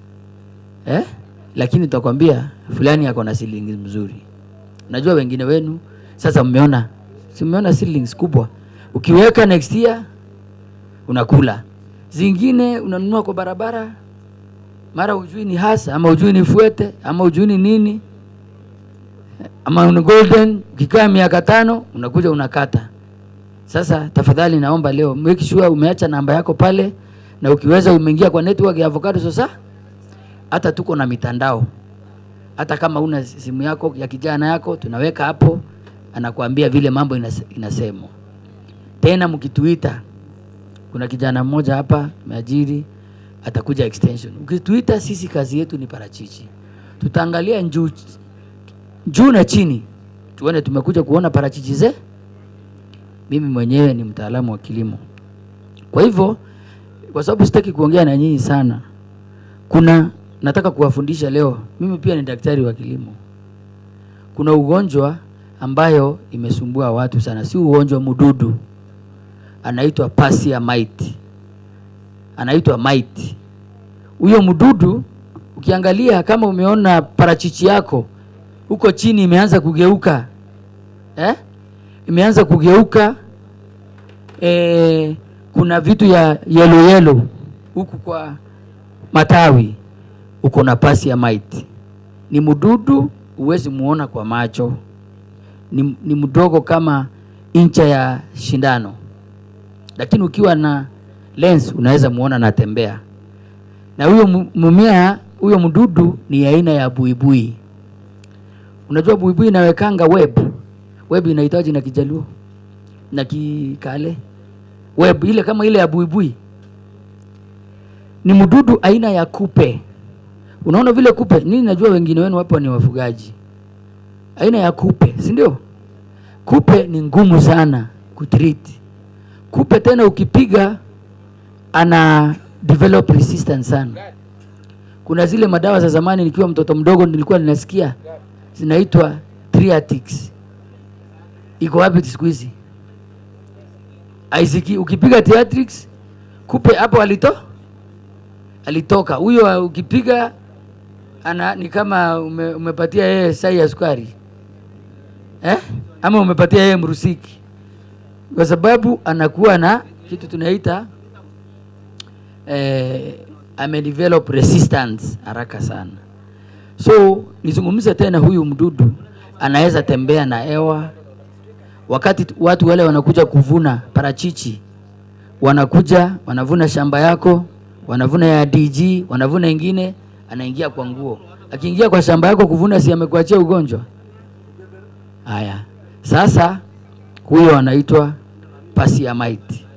Tutamtibu namna gani?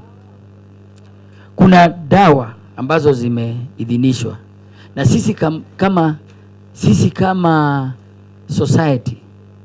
Kazi moja ni kufanya research. Nimewaeleza mimi hata kama ni CEO, mimi pia ni mtaalamu wa kilimo. Na kazi moja ambayo tunafanya kutembea kule huku na kule ni kuhakikisha ya kwamba tuone yale mambo yamefanyika South Africa, yale yamewapata watu wa Mexico, hata sisi tuko na randa. Tunaelewana? Mimi huwa natembea karibu kila mahali ndio nione hii shida. Kama hii shida iligunduliwa 1975 kule Mexico. California wakaipata huu mdudu tena 1980. South Africa wakasema wamepata huu mdudu 2011. Sisi tuliconfirm 2023. Hata nakumbuka wakati moja nilikuja, wapi yule mtu anakaa kwa Ilel Farm? Yule manager nilimuona pale. Si unajua kwa Ilel ni ya nani? Nilienda pale kutembea kwa sababu ninawaambia natembea. 2023. Nikamwambia naona kuna kitu naona hapa kwa matawi. Imeanza kuwa shiny. Unaona shiny? Nikamwambia hapa kuna mites. Lakini hatukuwa tuna expect itakuwa na shida kubwa vile imekuwa. Kwa sababu kwingine umepata miti imeangusha matawi yote. Sawa? Nataka kuambia dalili. Ukiona miti imeangusha matawi kuliko kawaida ya avocado, ujue uko na nini? Pasiamite. Na naweza kukuambia nimetembea hii ulimwengu yote ya parachichi ya Kenya, hakuna shamba haina hiyo Pasiamite. Ni kitu ambayo tunaita outbreak. Sawa? So matawi yakianguka, matawi huwa ndio yanatengeneza chakula. Sawa? So muti inaweza kauka, si ndio? Sio ndio chakula? Ingine kwa sababu ya hiyo stress imetoa maua mingi, lakini sasa nini italea hiyo matunda? Tusipozuia utapata ya kwamba hatutapata ile matunda tulikuwa tunapata. Kwa sababu matawi imefanya nini? Mikula. Hakuna matawi. Sawa? Alafu kuna ile nyingine tunaita sunburn. Kama hakutakuwa na matawi, mlionyeshwa zile matunda ambazo zingine hazitakikani. Zile ambazo zimechomwa na jua. Kwa hivyo nimesema madawa yapo na mmetembea, nimewaletea wadau ya kusema ya kuonyesha zile dawa wako nazo. Tukipiga kuna moja hapa inaitwa sulfur, venisulfur. Na kuna zingine ambazo mmeambiwa. Hii ukipiga simu kwa Avocado Society tumepewa hata na bei nafuu ndio tuweze kupatia wakulima. 2500 lita moja na unapiga bombo kama 20 na inafanya kazi, tumeidhinisha. Mimi mwenyewe ni mkulima, nimeitumia, imetusaidia. Alafu ukipiga kuua mdudu, hakikisha unataka kurudisha matawi. Kwa sababu bila matawi mdudu ameenda, si ndio? Lakini unataka kupea mmea pia nguvu ya kurudisha matawi. Kuna nchi ambayo inaitwa Spain, kule Malaga. Huyu na DG anajua. Nilienda huko nikasema nataka kujua hawa watu wa Spain wanatumia vitu gani ndio parachichi zao ziko number 1 na zikuwe kubwa. Nikaenda nikaambiwa sasa hii ndio sisi tunatumia kule Malaga. Nikasema madawa yote na zile vitu zote ambazo zinatumiwa kwa parachichi ndio yenu ikuwe number 1. Nataka tufanye njia tuletee wakulima wa Kenya. Hii ni baadhi ya product moja ambayo tumeleta kutoka Spain ya kusaidia wakulima wa parachichi. Na inatumiwa Spain. Unajua Spain ni climate yake ni kama ya hapa, si ndio? So this other product iko na NPK, iko na calcium, iko na boron, iko na zinc. Hizo ni vitu zote za kusaidia. NPK kwanza ni fertilizer ya kuweka mmea nguvu. Lakini kwa sababu sasa mmea wako uko na matunda. Tunajua matunda yanahitaji calcium sana. Na ndio yasianguke. Yanahitaji zinc na boron. So ukipata hiyo na upate hii ama hiyo dawa ambayo wanasema wako naye pale, lakini ukipata hii inaitwa fat fruit. Fat fruit itasaidia kurejesha matawi haraka. Na tumeona imetumiwa kama shamba ingine ilikuwa imeathirika sana, inaitwa Bendo Farm. Ilikuwa huko juzi, matawi imeanza kurudi mbio mbio. Kwa sababu kama matawi itarudi mbio mbio, utapata hayo maua yatakauka, hayo matunda yataanguka, si ndio? Haya. Nizungumze shida nyingine nilipata. Ukimalizia ndio kuna ugonjwa mwingine unaitwa Phytophthora. Mti unakauka. Mti unakauka. Nikatembea, nimekwambia niko na network ya dunia. Nikauliza nyinyi ambayo mko na parachichi na ziko na Phytophthora. Huo mdudu huo sasa ni ugonjwa na nimeuona hapa. Hata niliona kwa shamba ya Cheserem. Kitambo kidogo ikamaliza shamba yote. So nikaambiwa kule Australia, kwa sababu wanafanya parachichi mingi, vile tunafanya mti kama umelemewa tunandunga sindano. Unajua kama uko mgonjwa, kuna ugonjwa mwingine unaambiwa tutakupea tembe, wewe utandungwa sindano na unadungwa sindano unaanza kuwa sawa sawa. Wakanaambia tunadunganga miti yetu sindano ile imelemewa zaidi. Kama haijalemewa tunafanya drenching kila mwaka. Nikawaambia hiyo product tunaitaka Kenya mara moja. Wakulima wetu wa parachichi wasaidi. Sasa vile unafanya una drill mti.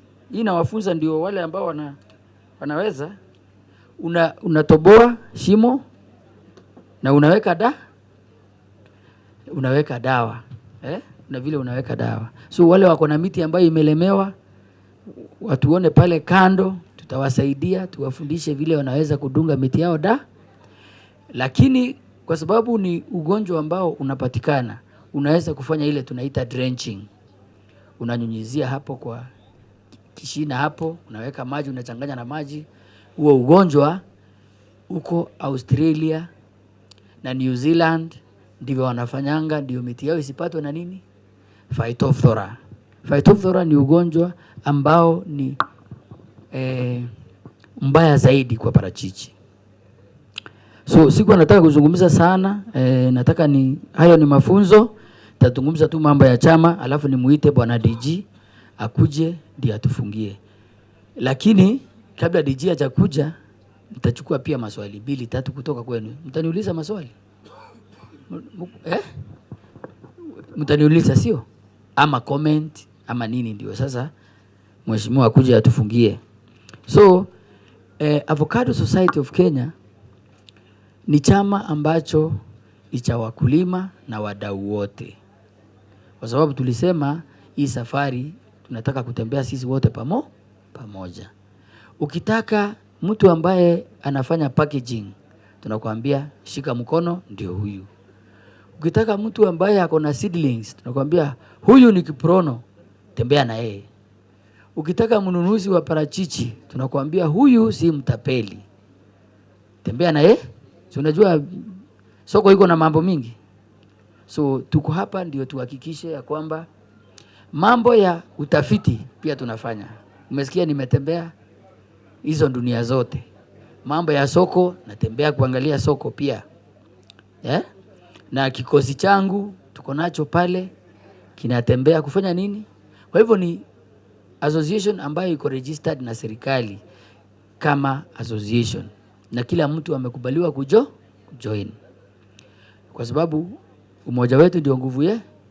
Mimi ni CEO saa hii, siku ingine mwingine atakuja, lakini tunaendeleza ndio nimesema tafadhali, ningeomba ndio tuweze kuja hapa na kuwatembelea na kuajiri hata kijana wa kufanya hapa. Ningewaomba sana muingie kwa chama. Ni 1,000 peke yake. Tuko na mikutano hata tunaadaa. Kuna mkutano tunaadaa unaitwa Avocado Africa. Nani ameusikia? Avocado Africa. Umekuja? Basi. Avocado Africa ni mkutano ambao tunaandaa ya kuleta wale ambao wako na teknolojia, wale ambao ni wataalamu, kila mwezi wa 5 pale Sarit Center. Dunia yote inakujanga Sarit Center, inazungumza mambo ya parachichi. Kwa hivyo tarehe 26 mpaka 29 pale Sarit Center tunawaalika. Sawa? Wale wako na mashini za kuuza, wale wako na nini, wote tunawaleta pale. Pia tunawatambua sana wakulima wale ambao tunasema kama mfano mwema. Kuna kitu ambayo tunaita Avocado Excellence Awards. Ukitaka kujua yule mkulima bora zaidi, na kuna wengine hapa tumewapea recognition kama ile nursery ya Parachichi Center. Kuna mashamba hapa ambazo tunatambua hata za wakulima wadogo. Kuna kumle mmoja sikumbuki jina yake, lakini tumefanya hii kwa miaka zaidi, kwa sababu tunataka kuwe na mfano nursery, wale wanauza madawa. So tuna kitu tunaita Avocado Excellence Awards, inakuanga Disemba kule Nairobi. Ukitaka kuona mabingwa wa parachichi, kama ni wale wako na pack house mzuri, kama ni wale kutoka Kenya hii yote, tunakuwa na hiyo tunaita Avocado Excellence Awards. Of course mnajua tunatengeneza hii. Nataka kuhakikishia next year pia tutakuwa wapi? Hapa. Si mmefaidika? Si mmesoma? Atuwaletee wadau. Hiyo ndio kazi moja yetu ambayo mmenipea ya kufanya nyinyi wote tukuje pamoja, tuzungumze, tusome. Kazi nyingine tunafanya ni serikali, kuongea na serikali. Kama kuna shida kidogo, kama hii ya pasia mite, tayari tumetuma report kwa serikali, tumemwambia tafadhali hata ikiwezekana simpatie mkulima subsidy, naambiwa wacha tungojee. Lakini tunafanya pia kuzungumza yale mambo ambayo tunajua wakulima wanataka serikali isikie. We do that. Hata wakati mwingine kama kuna shida za mambo ya soko, mambo ya bei, umekuambia bei tunatangaza kila wiki, tunasema bei ya parachichi ni gani. Ikipanda, kama unataka kufinya mkulima tunasema hapana, huyu ndiye anauza bei mzuri. Kuna wale ambao sawa. La mwisho nikimalizia, tuna maono miaka ijayo mkipanda parachichi ya kutosha, tuanze kuweka kiwanda ambacho kitakuwa kimemilikiwa na wakulima. Nyinyi wenyewe, nani wametoka mahali ya majani chai? Si ni wengi. Sasa kule kwa majani chai wako na factory ambazo ni zao. Vijana wameajiriwa pale. Factory iko hata na bank. Sasa hivi unaweza enda kwa bank nyingine uiambie mimi ni mkulima wa avocado, kwambie sisi hatutambui avocado. Sasa wewe unataka mtoto wako asome, unataka hata kama ni Disemba upeleke bibi yako kule Mombasa na wewe ni mkulima wa parachichi, ama ujijengee kanyumba. So tukasema kama tutashirikiana pamoja, tutakuwa na benki yetu ama sako yetu, hata kama ni Boresha ambaye inaelewa mkulima wa parachichi. Akienda pale aseme mimi ni mkulima wa parachichi, anaambiwa unataka pesa ngapi? Akisema nataka 1,100, anaambiwa sisi tunatambua parachichi. Kama vile kuna zile benki zenu hapa ambazo zinatambua wakulima wa majani chai, si ni ukweli? So tunataka kufanya hiyo kwa sababu tunajua ya kwamba value chain yetu lazima iwe na financial backup. Na wale ambao ni exporters hatuna vita na wao. Tunajua tutapanda avocado mingi zaidi, watashindwa kujua watazipeleka wapi. Kwa sababu si hapa huku kwenu kuna kampuni zingine private za majani chai. Sitaki kuongea sana kwa sababu I know you want to go somewhere. So mimi naomba tushirikiane pamoja. Bank na wafadhili wengine wamesema wakulima wa eneo hii wakionyesha wako na umoja, wanaweza leta fedha, tunaweza kuanza hiyo safari ya kiwanja. Nani wanataka hiyo mambo ya kiwanja? Kwa mkono? Kwa mkono? Nani wana approve? Piga hii picha bana. Nani alikuwa anapiga picha? Because mimi nataka mnipatie nguvu, tuanze kuongea na watu wa kujenga kiwanda, na nyinyi muingie mkimiliki, mkuwe na director. Kazi yetu Nairobi itakuwa tu kuzungumza mambo ya mnunuzi. Tunachukua directors wenu pale, tunaenda tunasign contract na importer mmoja, hata pesa mnapata kwa mapema. Na kama ni bei yenu ya vile mmeuza parachichi inawekwa wazi. Sawa? Hata mkitunza parachichi zenu vizuri, kama vile unasikia huko kwetu kuna factory inaitwa Mukomboki, kuna factory inaitwa Michimikuru, kuna factory azilipwi na bei moja. Ni ukweli? Mkifanya management yenu mzuri hapa, muandike manager mzuri, muandike kijana mzuri, parachichi yenu ikifika pale kwa watu wanaitwa Reyes Guiteres ama wengine wanaitwa Mission Produce, you can even get a better price. So tuanze hiyo safari. Tuanze hiyo safari. Mtaniunga mkono? Asante sana. So mimi huo ndio ujumbe wa leo. Tuendelee kushikana pamoja kwa sababu Mungu alituweka hapa, akatupa ardhi mzuri na akatupa na mvua, na kuna vijana wengi sana ambao hawana nafasi ya kazi. Kwa hivyo na sisi pia tunahitaji kuishi vizuri. Na parachichi iko na pesa, si ndio? 150 kilo moja. Sio ni bei mzuri? Sio ni bei mzuri? Na siri nitawaambia, kama ni kutunza mti vizuri na mambo ya soko, kwanza tukijipanga na hiyo tunasema hiyo. We can even pay better than some of these private people. Si ni ukweli? Si mtajipanga hiyo? Na muweke vijana wenu hapa kazi. Badala ya matunda tunabeba yote inaenda Nairobi. Unajua kienda Nairobi pia inaenda na nafasi ya lakini mkiweka hapa kiwanda hapa, si mtajiri vijana wa kwenu? Si pesa ikikuja ni hapa. Si mtajiri watchman? Si mtajiri karani? Atatoka wapi? Si kwa vijana wenu hawa? Kwa hivyo mimi sina mambo mengi, tushikane pamoja. Join the Avocado Society. Let us grow our lives together. So kwa hayo machache na mengi, sasa nataka nitumie fursa hii niite DJ wetu, tumkaribishe na makofi ya kilo 1, 2, 3. Karibu bwana DJ, uzungumzie hawa watu na utuelezee vile tutaenda mbele. Asante. DJ pia ni champion wa kahawa sasa. Wakulima wa parachichi ya mjambo. Na furaha sana kuona umati kama huu chini ya miaka chache iliyopita. Tulipoanza kuhubiri ilikuwa shida. Lakini hata Yesu alipokuwa hii dunia alikuwa tuna wafuasi wake wao wachache. Lakini miaka 2000 dunia yote imekuwa nini? Kanisa, si ndio? So nataka kuwashukuru sana na tuweke bidii. Nataka kushukuru wapi mtu ya parachichi? Representative from parachichi. Nasema hivyo kwa maana mtu wa kwanza kushika injili na kusema kuniita kwamba hiyo safari yako nimeanza ni Governor Jeserem. April 2017. Nikaenda kwake akaanza kulaunch. Akasema usiambie watu tena parachichi mzuri, ambie iko mahali wamefanya nini? Wamepanda. Na kutoka wakati huo safari imekuwa nzuri. Nashukuru pia Sunripe wale. Wakati first harvest bei ilikuwa mbaya, ilikuwa chini.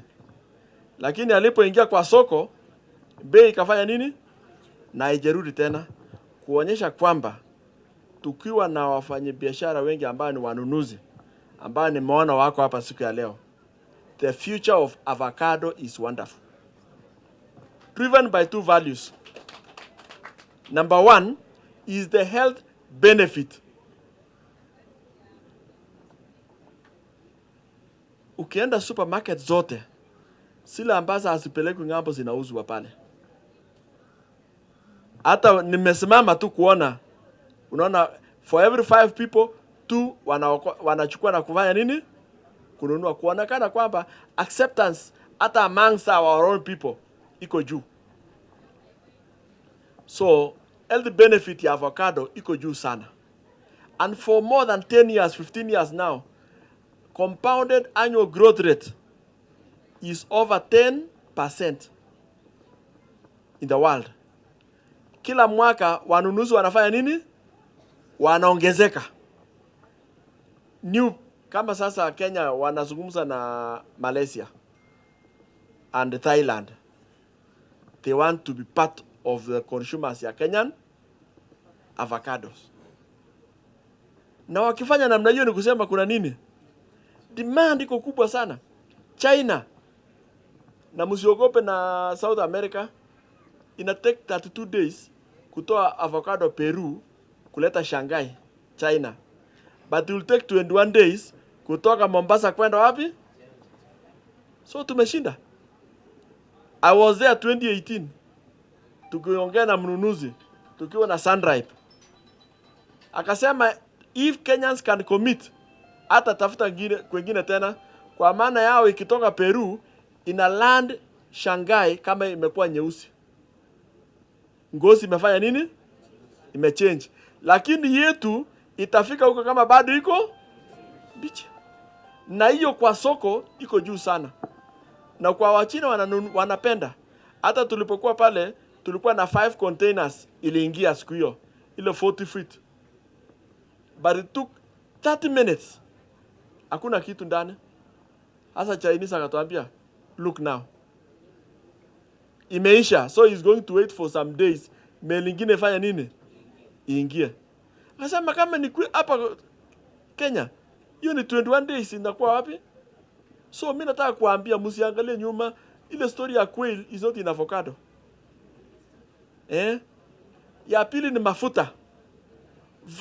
Nutritional value ya mafuta ya avocado inashinda olives. Nutritional value. Lakini hatuna mafuta ya. Kwa nini? Wala wanatengeneza mafuta, wanatumia zile ziko na kasoro kidogo ndio watumia mafuta yao. Lakini kama yako avocado imekaa vizuri, inaenda the way it is.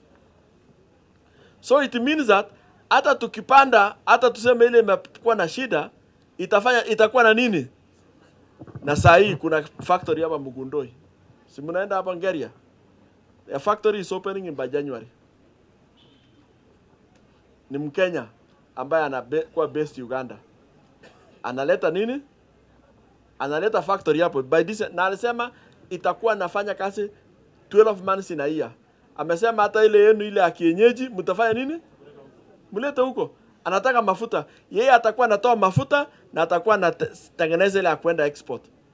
Na mimi nashukuru pia kuna another wanawako hapa annex inaitwa fresh products. Wameweka paka house yao hapa tayari. Those are things we could never imagine 5 years ago. Tulikuwa tunasema iko huko Thika. Iko wapi? Iko Thika. Lakini sasa wamefika nyumbani. Kwa hivyo nawaomba tusipande ile ya nikisogen. Naitwa nini? Ile hauna imani kabisa ati napanda kidogo kama fence.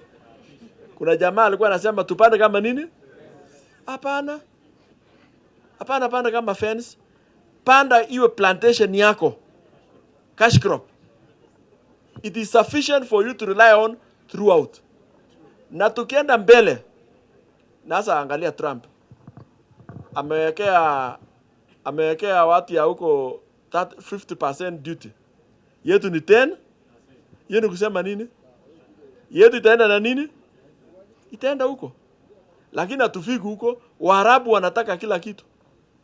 So we are in a confused situation positively, that the demand exceeds what? Supply. Tulienda na huyu mwanaume September like now, tulikuwa Colombia, 4th World Avocado Congress, kwenda kusikia watu ya dunia wanasema nini. Bas tukasema basi imetosha.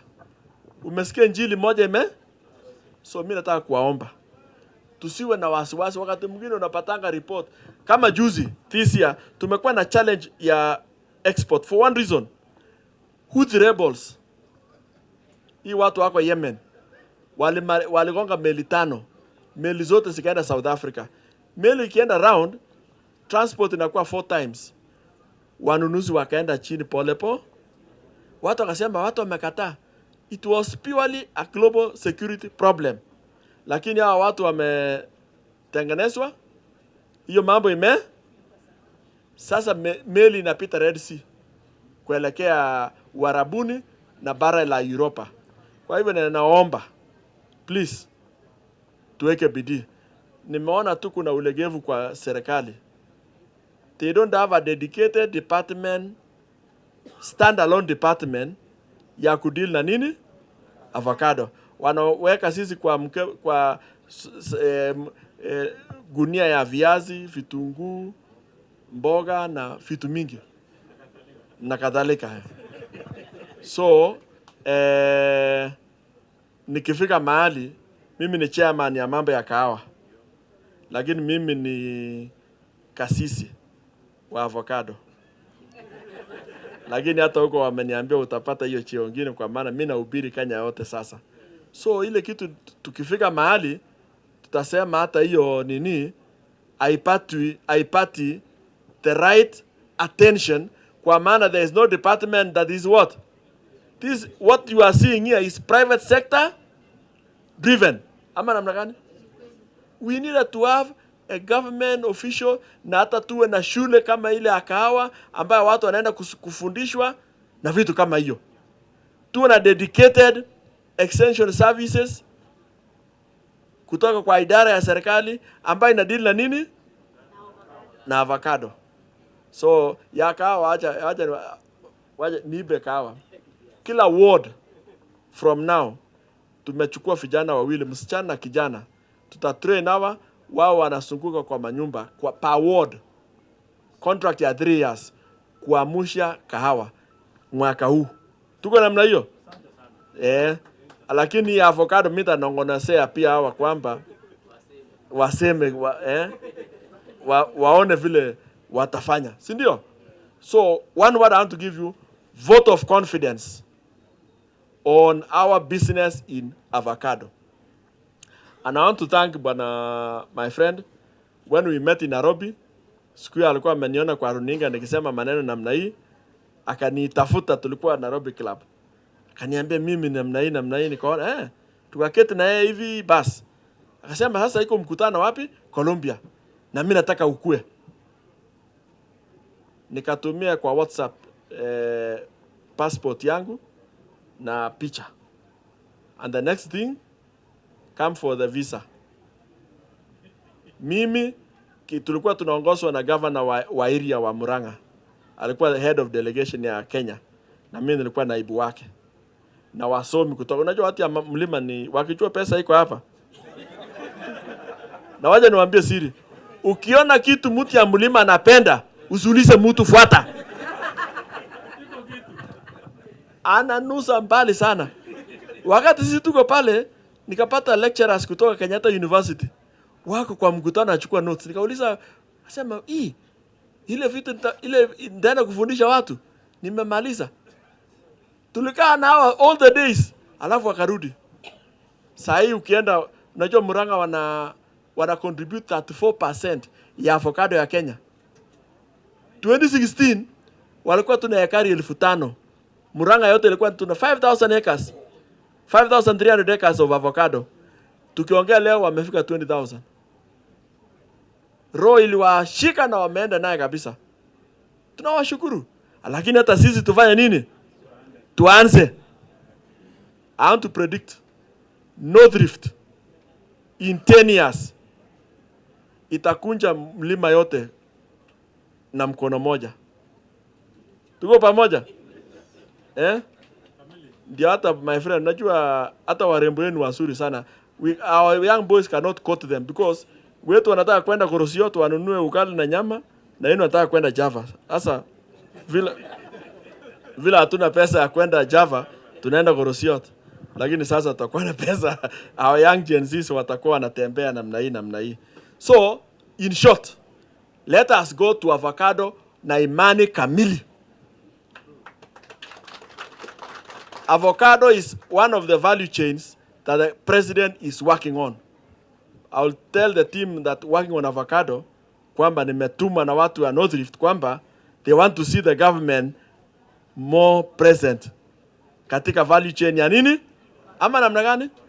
Yes, including creating a standalone department kama Tea Board of Kenya, Coffee Board, avocado, namna hiyo. Kwa hivyo nikimalizia, msirudi nyuma tena. Wherever you are. Na umeona leo ulikuwa unajuanga tu one company na deal, leo umejua wengi. Hata mimi naona hapa nilikuwa na shida na yangu, nimetafuta jana yote. Leo kwenda pale nikaambiwa ndio hii. Bas. Shida hiyo imefanya namna gani? Imeenda. So hata hii shida hii hata mimi niko nayo na watu wengi nafikiri wako nayo. Na tumeambiwa nini iko pa? So it's good tuwe tunakutana mahali kama hapa. Tukisikia kesho iko Nandi, tuingie gari tuende huko. Tutapata mambo mapya. Kesho wako huko Elgeyo Marakwet, tunafanya nini? Tunaenda. Mimi hakuna hasara kama utakuwa unapata kitu mpya ambayo itakusaidia. Saa mdomi umeanza leo hapa, kesho next time panga huko, kila mahali inawaka.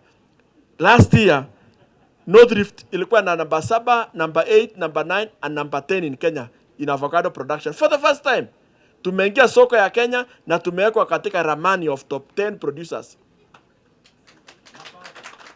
Na hiyo tu ni bado. Unajua hiyo sasa ni kama kukimbia. Tuko lapi ya pili. Bado watu wanapimana nini? Nguvu. Sasa tukifika wakati kengele napigwa huko, utaona vile namna hiyo, si ndio? Sasa kusema iko namna hiyo. Kwa hiyo nimesema asante sana, tushikane pamoja, tuwe kwa WhatsApp groups. Nunua simu ya kisasa, uwe kwa WhatsApp group ya avocado kama ni sirikwa nini, ili we can be sharing because he's also a member. Yeah, I create very many, lakini naona I mean most of them, lakini members have not wako na ya Western ya wapi, tuwe kwa hizo groups. Yeye kukiwa na neno hivi anafanya namna gani? Anatuwekea na itakuwa asante sana. Mungu awabariki sana. Asante. Makofi ingine. Makofi tena. Asante sana Bwana DG. Tunakupenda sana. Wewe ni champion wa avocado, si ndio? Kwa hivyo tukienda pale ile tunaita Avocado Excellence Awards, sasa nitakuangalia tuone kama, na nataka pia kushukuru wakati anasema mzee gavana wetu Bwana Cheserem mstari wa mbele. Wakati nilikuja hapa nikasema nataka kutengeneza mkutano hapa, nikauliza wale wadau watani support, he was number 1. Na wale wanajua, wale wamekuwa wakikuja, he has always amekuwa akija mikutano yetu, si ndio? Na tumpigie makofi. Hata nilikuwa nimeelezwa na msichana yake ni kama alikuwa amekuja, lakini nilikuwa nimetoka kidogo, lakini tunampa heshima sana kwa sababu yeye he walked the talk, si ndio? So DG ametupea assurance, amewapea assurance, tafadhali wacha tufanye parachichi. Na hata kama amezungumza hiyo changamoto aziishi. Ndio nasema na, lakini hii parachichi iko na njia nyingi sana. Hata njia ikija ya kama of course tarajio mambo ilikuwa ya Middle East kule kwa sababu Trump amefanya kazi, lakini sasa tunaweza tengeneza mafuta, tunaweza tengeneza kitu kingine inaitwa puree. Hiyo avocado tunaweza kuifanya inakuwa frozen. Njia mingi sana. Hata tunaweza tengeneza kiwanda ya kuunda sabuni, kuunda mafuta ya parachichi. Kwa hivyo njia za avocado ni sio kitu ya kutumiwa na njia moja. Na mimi najua siku moja tutatengeneza kitu inaita avocado festival hapa. Tukuje tuwaonyeshe njia za kukula avocado. Sio kuweka kwa kideri peke yake. Sawa? Ziko mingi, kwanza za Gen Z. Ziko mingi sana, ice cream, milkshake, ziko njia mingi zaidi. Ndio tunasema avocado hakuna wakati inaweza kosa bei. Sawa? Ice cream, milkshake. Na kuambia avocado moja hapa kule nje, mulizeni wale watu wanakimbia kwa sababu naendanga huko. Moja ni kama shilingi 500. Moja tu. Shilingi 500.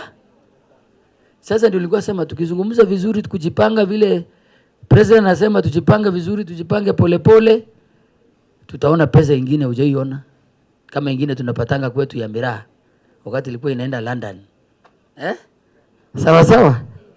Kwa sababu wakati miraa ilikuwa inaenda London, miraa kidogo hivi ni 2,000. Lakini tukijipanga, mimi nataka kuhakikishia na DJ yako hapa, tunajua tukijipanga hapo mbeleni mkulima wa parachichi atakuwa na heshima kubwa sana. Sawa? So ya mwisho atakuwa na heshima kubwa sana. Nilikuwa nataka kuzungumza mambo ya Bomet. Mnataka tuende wapi? Kaunti gani nyingine mnataka tuende kabla ya kwenda Christmas? Watu wa Bomet oye. Bomet oye. Ama mnataka tuende wapi? Ni kaunti gani? Nandi ama tuende wapi? Elgeyo Marakwet kwa Kipchumba. Haya, kwa Kipchumba Murkomen. So tutapanga. Mko wangapi watu wa Elgeyo? Haya, mko wengi kweli. Nimefika mpaka huko Cherengani huko kuangalia parachichi. Kwa hivyo tutaangalia tuone kama tuende Bomet. Bomet na Nandi wamekuwa kinisumbua sana, especially Bomet. Yule mama anaitwa Beatrice Kones. She is also an avocado champion. Tulifanya naye safari huko Bomet sana, tukatembea hata kwake ako na parachichi. She is an avocado champion. Mpaka wakati mwingine tukampatia kikombe kwa sababu hiyo kazi alifanya ya Bomet. Na kulingana na effort yake, huyo mama anaitwa Beatrice Kones, Bomet inaongoza pia kwa parachichi. Tumpigie makofi. Mimi najua hapa ni City of Champions na mimi nafurahia sana wakati vijana wetu wanakimbia. Nataka kuwatafuta pia wakienda kule wakuwe champions wa avocado. Si ndio? Wakuwe wanasema hii avocado ya Kenya ndio wanakula, ndio wanaweza kukimbia hivyo. Si ni ukweli? Kuna mwanariadha ya kulangi avocado? So we have ways through which we can actually market even the avocado from this region. Hebu niambie wewe, Kipchoge akisema ni avocado anakulanga kila siku, bei itapanda namna gani? So unaona vile mko blessed. So we can use those people. Hata avocado yetu inakuwa ya bei zaidi.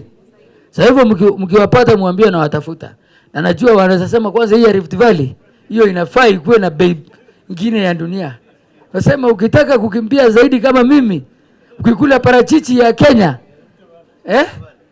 ukikula ya Kenya unakimbia marathon. Si unaona? So we have opportunities even using our own people ya kufanya ya kwamba parachichi yetu ikuwe namba. Na mimi hiyo ndio vita yangu, kuhakikisha ya kwamba parachichi ya Kenya hadhi yake inapanda juu. Si ndio?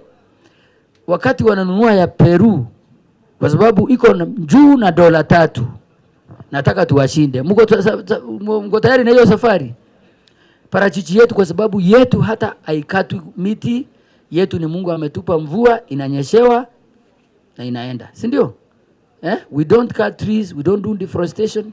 Yetu ni sustainable, inapigwa na jua. So we have opportunities to make our avocado the best. Na wale ambao wamekula wanajua kweli kule kwetu Murima tunasema maguta ama bloom band. Si ni kweli? So hii avocado tuitunze na mpande kwa wingi zaidi. Sisi tutajaribu kuhakikisha kwamba tunawapea mafunzo consult us every now and then. Hata kama niyo mambo ya serikali kama itachelewa, sisi tutatengeneza hapa institution kidogo. Nataka kushukuru Bwana Cheserem aliweka parachichi center. Sasa ni mahali ambapo tunaweza soma, It was really very innovative. Shamba yake iko very free. Na ninaona Nora ako hapa. Nora, unaweza kuja hapa kwa niaba ya mzee. Huyu anaitwa Nora Cheserem, msichana wa governor ambaye ametusaidia hapa kuingia kwenye parachichi. Na hata huko soko zinakuanga tunaendanga naye, tunakutana naye huko ng'ambo. Kuna siku moja tulikuwa tumeachwa na ndege. Asante sana. Habari zenu. Good afternoon. My name is Nora Cheserem. As Ernest has told you, we have seen each other in the trenches, but also on the ground. Greetings from, I'll call him chairman, my father. He has just come quietly. Amesema ni kazi poa. Yeah, so continue doing what you do. Us as the Parachichi Center, we're here to make sure you start well. Can I just call one person to talk for 2 minutes? Mr. Kevin? Yeah, so he's our operations manager. And one thing I have understood from this journey, and I was telling Mr. Ernest this, it is good we share information, yeah? The good and the bad, but at the end of the day, we are looking to do business and to prosper. So Karibuni Parachichi Center for training, for nursery, and also to see what we have done. And God willing, next year we make this a bigger show. Invite your friends. Asante. Let me introduce you to Kevin.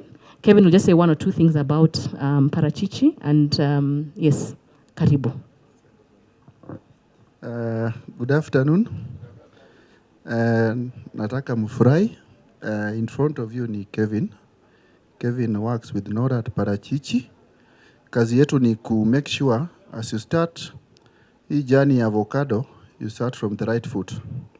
Because mahali watu wameumia sana ni kuuziwa fake seedlings. I hope kuna farmers hapa hapo mbeleni waliuziwa mbegu, baadaye wamekaa waoni matunda, ikafika itabidi ukate. So utakuwa umepoteza pesa na umepoteza time.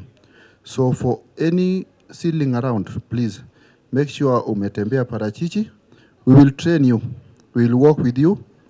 Call us anytime and make sure that uko sawa kwa shamba. Asanteni sana na mbarikiwe. Na ya mwisho, to the ASOC team and to Bana DG Chemno, I call him the evangelist of avocado. Even though nowadays it's coffee. Yeah, so plant avocado, be patient, take care of your tree, it'll take care of you, and God bless you. Thank you, Ernest. Thank you so much. Makofi kwa Nora. Ingine. Nora, please take a word to mzee that we love him so much and we appreciate the work he has done for this place. Sawa sawa. Mzee, wakati tuliongea naye hakuwa amejenga Parachichi Center wakati nilianza kuja hapa. Lakini unajua yeye mzee kama ameketi na kijana amesimama, mzee anaona bali. Kwa hivyo nursery iko pale, very nice, very good nursery. Phytophthora free. Kuna ugonjwa ambayo ni ya nini? Miti ambayo wanakuzia, miti ambayo imekomaa na iko hapa. So you actually don't have to look far. DJ anakumbuka wakati tulianza hii safari, miti ilikuwa inatoka Murang'a. Na hii maneno si tulimaliza. Hata kama ingine inakuja hapa, lakini ile mingi tunapata hapa. Kwa hivyo nashukuru kwa wale watu ambao wako hapa, na tulijaribu kuita watu wa nursery, wale wako hapa karibu. Wengine tunawaambia pia jaribu kuinua kiwango, na najua kwenda mbele mambo yetu itakuwa sawa. So not unless kuna burning question, na kwa sababu lazima tusikie 1 2, nitauliza mtu mmoja ambaye anaenda kanisani ajitayarishe akuje aseme maombi. Ndio sasa wale ambao tunataka kutembelea kiwanda tutembelee, wale ambao tunataka pia kukaa hapa zaidi tujuane. This is your day. You don't have to have a lot of hurriness. Let us network, tujuane. Chukua namba ya mkulima, jua analima wapi, najua vile mtatembeleana. Na wewe pia karibisha wakulima wengine. Angalia uone pia wamesaidika, si ndio? Wamesaidika, tuinuane ndio sababu sisi tunasema slogan yetu ni growing lives together, sio alone. Hii safari tunatembea tunapanda, na pia tunapanda maisha yetu inakuwa juu.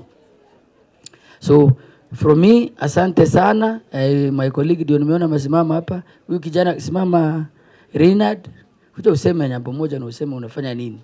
Ndio sasa tupate swali, tujibu, alafu tufunge kikao. Yes, I'm Reynard. I'm a field agronomist for the Avocado Society. So wakati unahitaji tukuje tuangalie shamba yako, magonjwa, wadudu na jinsi ya kulea, sisi ndio kuja kwa shamba tunakusaidia. Tunaongea na lugha unaelewa, pia kwa simu unaweza ukatuuliza hizo maswali na tunakusaidia. So usiende ubahatishe, ongea na sisi, tutakusaidia jinsi ya kulea avocado, ile export quality na pia local market unaweza pata good prices. So kama venye CEO anasema, usiteseke ukilea avocado na usibahatishe, sababu sisi tuko ndo tukuhudumie. Asanteni. Sasa peana namba ya ofisi wale na namba yako. Okay. Wale wanataka kupigia simu, kwenda. Namba ya ofisi 07 22 457 388 0722 457 388. Hiyo ukipiga wakati wowote unasaidika. Ukituma picha na swali utaona utapigiwa simu na tutakujibu na kutukuhudumia. Namba nyingine ni 0725 66 4097. So kwa hizo namba zote unaweza ukatupata. 0725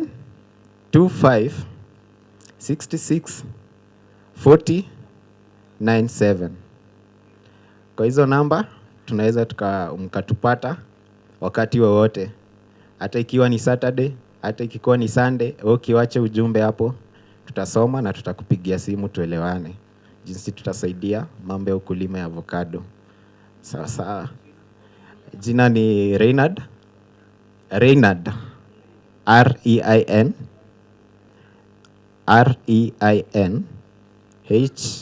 HARD.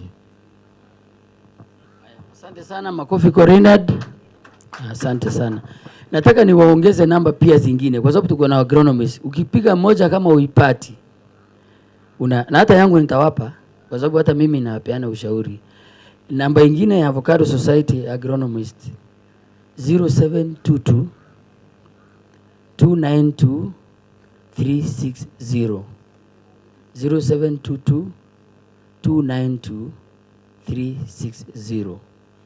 Namba ingine ya Avocado Society 0722 406 941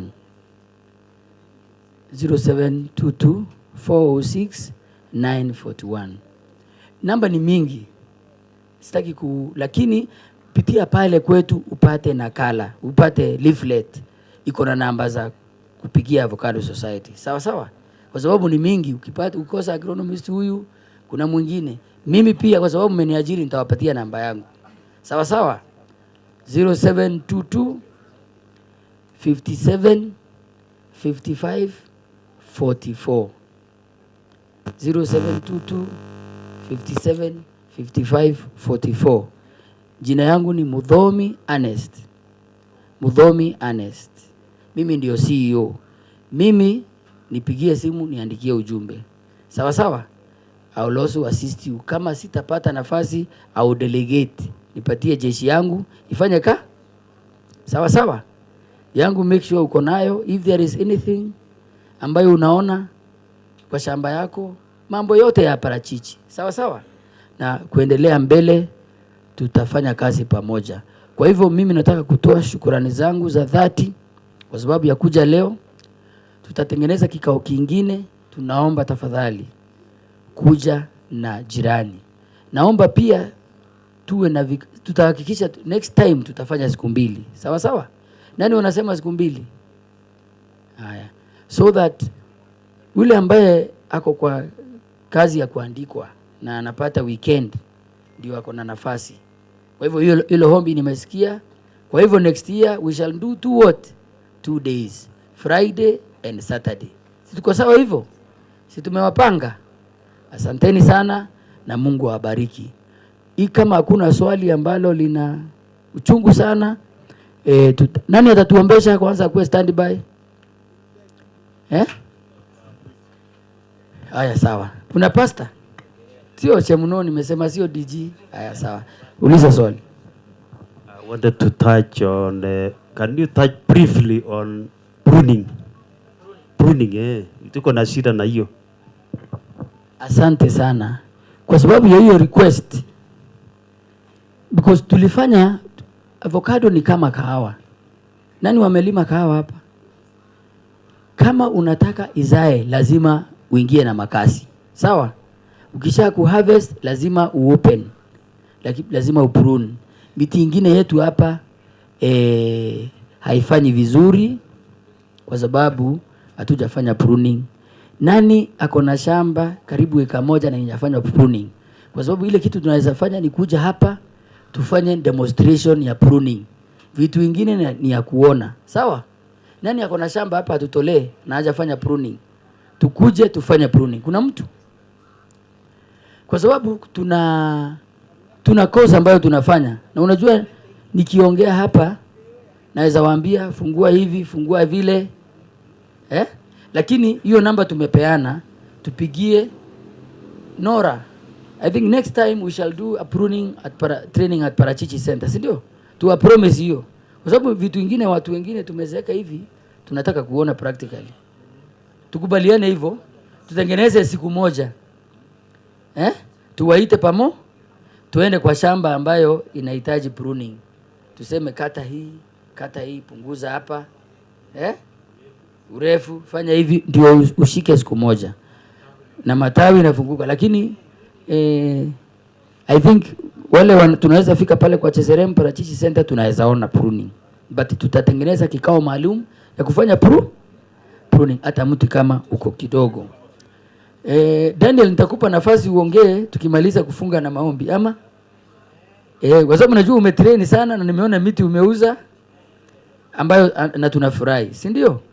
So swali lingine tafadhali, so that haya. So tumekubaliana pruning and training. So make sure uko na namba yako umeacha pale ndio tutafute hapa. Kwa sababu mbeleni tulikuwa tunafanya hizi training Nairobi, lakini sasa mko na miche hapa. Hakuna haja ya kuuliza mwende Nairobi.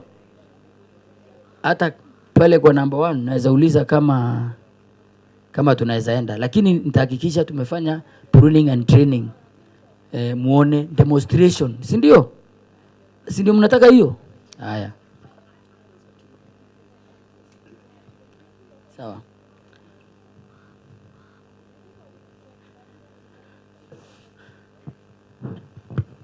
Okay, asante Bwana CEO. Swali langu ni kwamba tukipika dawa ya kuua kwekwe chini ya mti kuna makosa ama ina affect mti? Haya, asante sana. Kuna dawa ambazo zinaitwa herbicides. Unajua hii matunda ambayo tunakula hapa ni matunda inakuliwa na watu na sisi tunakula.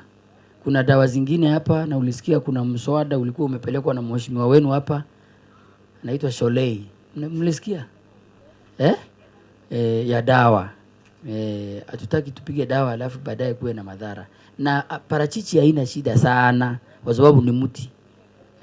Ukifanya tu pruning hata weeding ile mowing, iko sawa? Iko sawa. Wacha tu avoid kutumia hizo madawa kama glyphosate na zingine kwa sababu ndizo najua ziko kwa nini. Tukiweza kupunguza matunda, hata ndio nasema wengine wenu hapa tunaweza kuwa na organic certification. Kuna mtu wa kupatiana certificate ya organic. Ningependa jaribu kupunguza utumizi wa madawa yale mazito sana. Tumekubaliana? Kwa sababu hata watu wakijua, na ile heshima moja tunakuanga nayo ni ya kwamba matunda yetu sana hatutumii hizo madawa kali. Sawa? So mimi ningeomba hizo herbicides tunaweza kuziacha. Tuko pamoja? Tunaweza kutumia especially hizo herbicides kwa sababu zinakaa kwa udongo sana na zinapanda na wale wanafanya utafiti. So happy side, avocado haiharibiwi sana na tulisema avocado si kitu ya kulima na jembe kila wakati, si ndio? Ni kitu inahitaji minimum pruning, na si kitu ya kupanda kama mandizi, kwa sababu maji yakijaa pale inaoza, sio? Mmejua lakini Daniel ako hapa atakuja kutufunza. Si kitu ya kupanda kama ile miti ingine, kwa sababu maji yakijaa pale itaoza, itashikwa huo ugonjwa ambao nilisema ni Phytophthora. Lakini tulisema kama uko na miti yako na najaribu kuzuia huo ugonjwa, tulisema tuko na kama ni mti ni kubwa na imelemea zaidi, tuko na, si ndio? Unadunga mara moja mti unaamuka. Kwa sababu lazima tuwatafutie zile solutions ambazo tunaona zinasaidia. Swali lingine? Yangu ni suggestion tu. Tumekubaliana ya kwamba mwaka ujao tutakuja kufanya demonstration ya pruning. Lakini kuanzia saa hii mpaka next year itakuwa kitu kama 1 year. Ungetuonyesha tu kidogo, tunasema unafanya hivi ili ya kwenda kusaidia. Aya. Okay. Sawa, tutawatumia video, lakini sijasema next year. Wacha niangalie nione kwa wale watu ambao wako na parachichi. Sawa? Lakini hakikisha umeweka namba. I can promise you this year, kwa sababu nimeona hiyo ni challenge. Tumefanya moja Nairobi 2 months ago, lakini gharama ya kwenda Nairobi tunataka kuwapunguzia. So mimi nitajaribu kuzungumza na wale ambao najua wako na orchards hapa before in 2 months time. Hii ya ukweli. Tutahakikisha mmefanywa nini? Training. Sawa?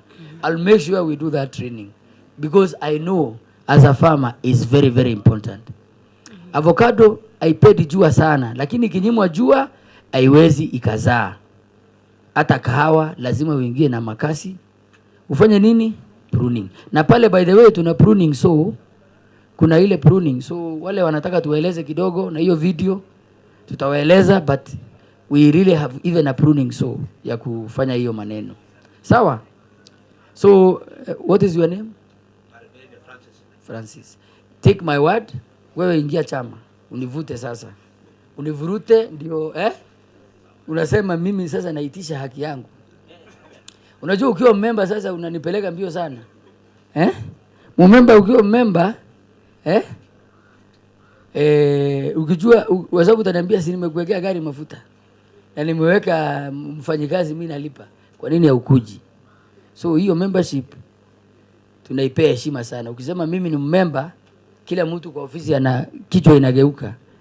Lakini ukisema mimi ni mkulima wa avocado, hata tunakulizanga wewe ni mwanachama.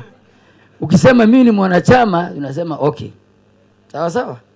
So simpate hiyo nguvu ya kufanya tutoke Nairobi mbio. Asante sana. Maombi ama swali lingine? Swali lingine? Yes. Niko na avocado. Sasa aina hii ugonjwa. Lakini ugonjwa yake ni ile matawi inaangalia chini and then inaanza kukauka pole pole, na sijui kama iko kwa the stem ama kwa roots. That is one. And then another one sasa sijui kama ni hiyo ugonjwa, but sasa imesaa but matawi ni kama inaisha. Okay. But kupata nini imepata fruiting. Sawa. So hizo namba zetu ambazo tumesema ziko kwa zote ziko na WhatsApp zote. Kwa hivyo unapiga picha, ama kama una hiyo simu utafuta kijana Gen Z anapiga simu anamwambia tuma hapa, andika hivi. Tutafanya nini? So wewe sasa madam, nimekuambia na unaitwa nani? Agnes. Namba yangu si uko nayo? Make sure kesho umenitumia hizo picha zote. Sawa? Tafuta kijana, namba yangu uko nayo, tafuta. Tutakusaidia. Tutaangalia hiyo ugonjwa yote. Sisi kama Avocado Society focus yetu ni avocado peke yake. TG alisema hapa wengine wamewekwa kugunia viazi, mara wanaambiwa nini, lakini sisi every day we eat, we sleep, we drink avocado. Sawa? Asante sana. So kama najua maswali ni mengi na tutaulizana, lakini naona kuna wengine walikuwa wanasema wanataka kutembea kiwanda, wengine wanasema wanataka kwenda nyumbani. situpewe baraka. Mimi I will still be here so that we can officially close the meeting, ndio tuongee hiyo maneno mengine. Pastor, kuja hapa. Kuja hapa mbele hapa utuombee kama una. Asante. Wale wako na kofia tafadhali. Kwanza nataka niwasalimu katika jina la Yesu. Amjambo. Mimi ni Pastor Jumba Stephen wa Jesus Liberation Ministry pale Tilol, karibu na Woniva. Mheshimiwa Jimno anajua, na nataka nimpongeze kampuni hii vile nimepata mafundisho hayo na connection. So tuendelee kufanya kazi ili tupate baraka. Mahali ninaishi ilikuwa wakati wa mzungu walikuwa naita kama matunda. Yaani matunda yalikuwa mengi sana. So saa hii tunahitaji tupande kahawa na hii sasa. Basi tuombe. Baba, katika jina la Yesu tunakushukuru kwa umbali umekuwa pamoja nasi. Asante kwa sababu ya mipango ambayo imetimia. Asante kwa sababu ulianza pamoja nasi asubuhi mpaka wakati huu.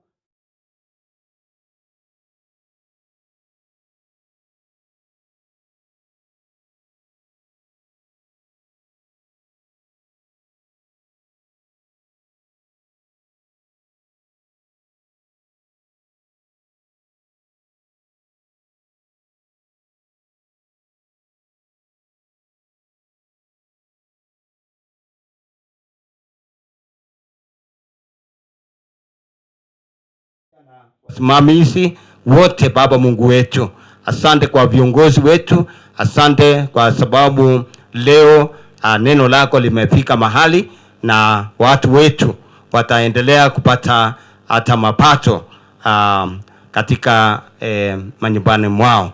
Baba, tunakushukuru kwa sababu umetusikia na umetenda. Katika jina la Yesu tunaomba na kushukuru. Amen. Barikiwe sana. Asante sana, makofi kwa pastor wetu. So next time usikose, wewe ndio utakuwa unafungua maombi. Tulijaribu kutafuta pastor hapa asubuhi. Sasa na tafadhali, si ndio?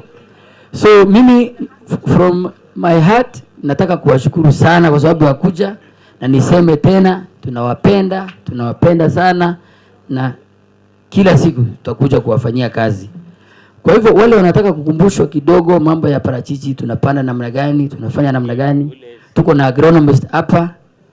Sisi last year tuliona ile kazi ambayo amefanya na mpaka akapewa tuzo ya kuwa the agronomist of the year. Nataka mumpigie makofi, tukaribishe Bwana Daniel Sipoliko aje atuzungumzie, atukumbushe mambo ya parachichi ile ambayo tulikuwa tumesahau kidogo. Hata hiyo pruning ukipata nafasi uguze. Sawa sawa? So thank you very much. Mimi nimewacha sasa mikono ya Daniel, na Mungu awabariki. Tutaendelea kuonana tena na tena. Sawa sawa? Asante. Bwana Yesu asifiwe. Bwana Yesu asifiwe tena. Kwa majina vile umeambiwa, naitwa Daniel Sipoliko Wanyama, agronomist from Isinya Avocado Nurseries. Wangapi wanajua Isinya Avocado Nurseries? Unaijua? Baba, wewe unajua Isinya kama kampuni ipi? Kama kampuni ya avocado. Mimi ninawashukuru sana kwa kutenga muda wenyu na kukuja hapa ili kusoma mambo ya avocado. So kampuni yetu ni Isinya Avocado Nurseries na tunadili na seedlings za avocado ambayo tunauza 450 per seedling. Lakini kama kampuni ambayo inafuatilia wakulima wao, pia tulikuja na new innovation whereby tulikuja na seedlings ambazo zina support maji ya chumvi. Unajua kuna wale wakulima unaweza pata maji yao ni ya chumvi ama upate their soil pH iko very high. Tukakuja na seedlings zenye zinaweza kuwa resistant kwa hiyo. Na pia jana nilifanya launching ya seedlings ambazo zinaitwa clonal. Clonal ni zile seedlings unaweza panda mahali popote na haziwezi shikwa na ugonjwa inaitwa root rot. Sawa sawa. So in Isinya Avocado Nurseries ukikuja uko covered. Ukiwa unatoka kwa ile area yenye iko na maji mingi, seedlings ziko. Ukiwa unatoka kwa area ambayo iko na joto kama Kajiado, kule Mombasa, kule Makueni, seedlings ziko. Sawa sawa. So kuguzia tu kidogo, kuna mama ameuliza swali pale kwamba miti yake mvua inaendelea kunyesha but inakauka na shingo. Kuna miti inakauka na inapata maji vizuri, si ndio? Ama unapata muti hii side moja inakauka na hii side ingine inafanya vizuri, si ni hiyo challenge mama iko kwa shamba? Hiyo ugonjwa inaitwa Fusarium wilt. Sawa sawa. Na hiyo ni ugonjwa inakujanga wakati mvua inanyesha na inaingia pale kwa roots, inaanza kukula roots zako. So wakati unatembea kwa shamba yako, make sure that uko unatembea ukiangalia miti zako vizuri. Hizo miti huwa zinaongea, ni kama mtoto mdogo tu, na ni kama sisi. Unaona ukikanyaga mtu unakasirika, so miti ziko hivyo huwa zinaongea. So hiyo ugonjwa inaitwa Fusarium wilt, na kama imefika hiyo stage, enda ukate hiyo branch, upake rangi ya white, uchanganye na copper fungicide. Then kwa mizizi miti yako tafuta dawa inaitwa trichoderma. Sawa sawa. Enda ufanyie drenching kwa miti zako zote, kwa sababu hizo miti zimeanza kukulwa na hiyo ugonjwa pale chini na unapata zitaanza kufa. Sawa sawa. Tunaendelea vizuri. Mimi niko hapa mniulize maswali. Kazi yangu ni kuwapatia theory, practical. Hawa agronomist wengine mtawaita wakuja wawapatie practical kwa shamba. Sawa sawa. So mimi niko hapa mniuliza maswali. Nani ako na swali ya kwanza? Sawa sawa. Inafanya kuanzia kupanda mpaka kuanza.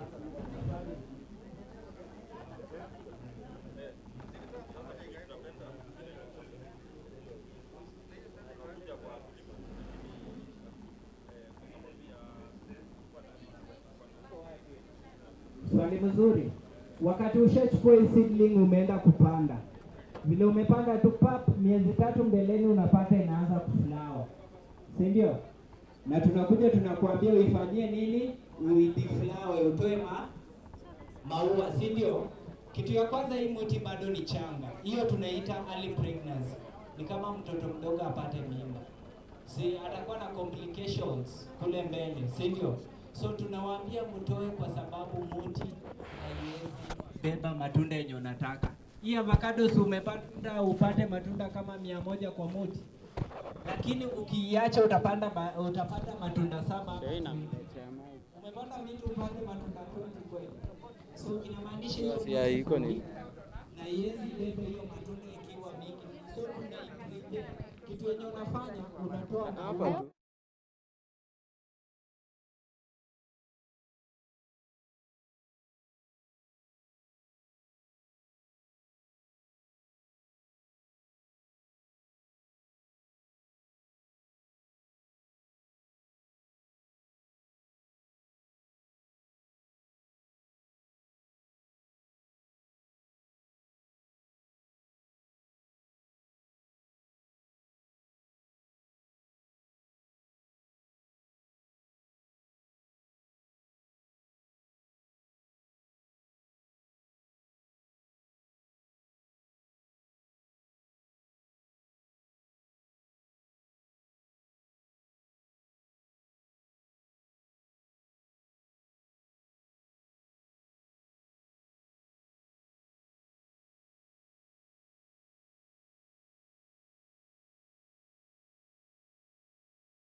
As we reach the wrap-up of this event, this has been the North Rift Farmers Day and Exhibition. We have actually previously visited the other tents, the tent showcasing their various products, as you had earlier watched. And right now with us here is the organizer of all event. Yeah, I believe he's maybe busy, but we'll get to him in a moment. So this show has been all about exhibitors, all about agriculture, all about the different experts in the field of agriculture. They have their products. They've actually told us a lot. And if you've been watching this team, then I believe that you've learned a lot. As I'd called you earlier, upcoming millionaires, as I told you, as long as you ventured into any type of agriculture, then of course, you are an upcoming millionaire. Let's hear from the organizer himself. What do they have for us? What do they think? Why did they even organize this show? Why North Rift? And have they even reached their expectation? Yeah. Hello. Yeah, we are on. Welcome so much. Yeah, so this is the organizer of this show. I want you to introduce yourself, introduce your society, and then tell us you are the organizer of this show. Why did you organize this show? Why this show? I heard that it is Avocado Day. Why Avocado Day? And why North Rift? Okay.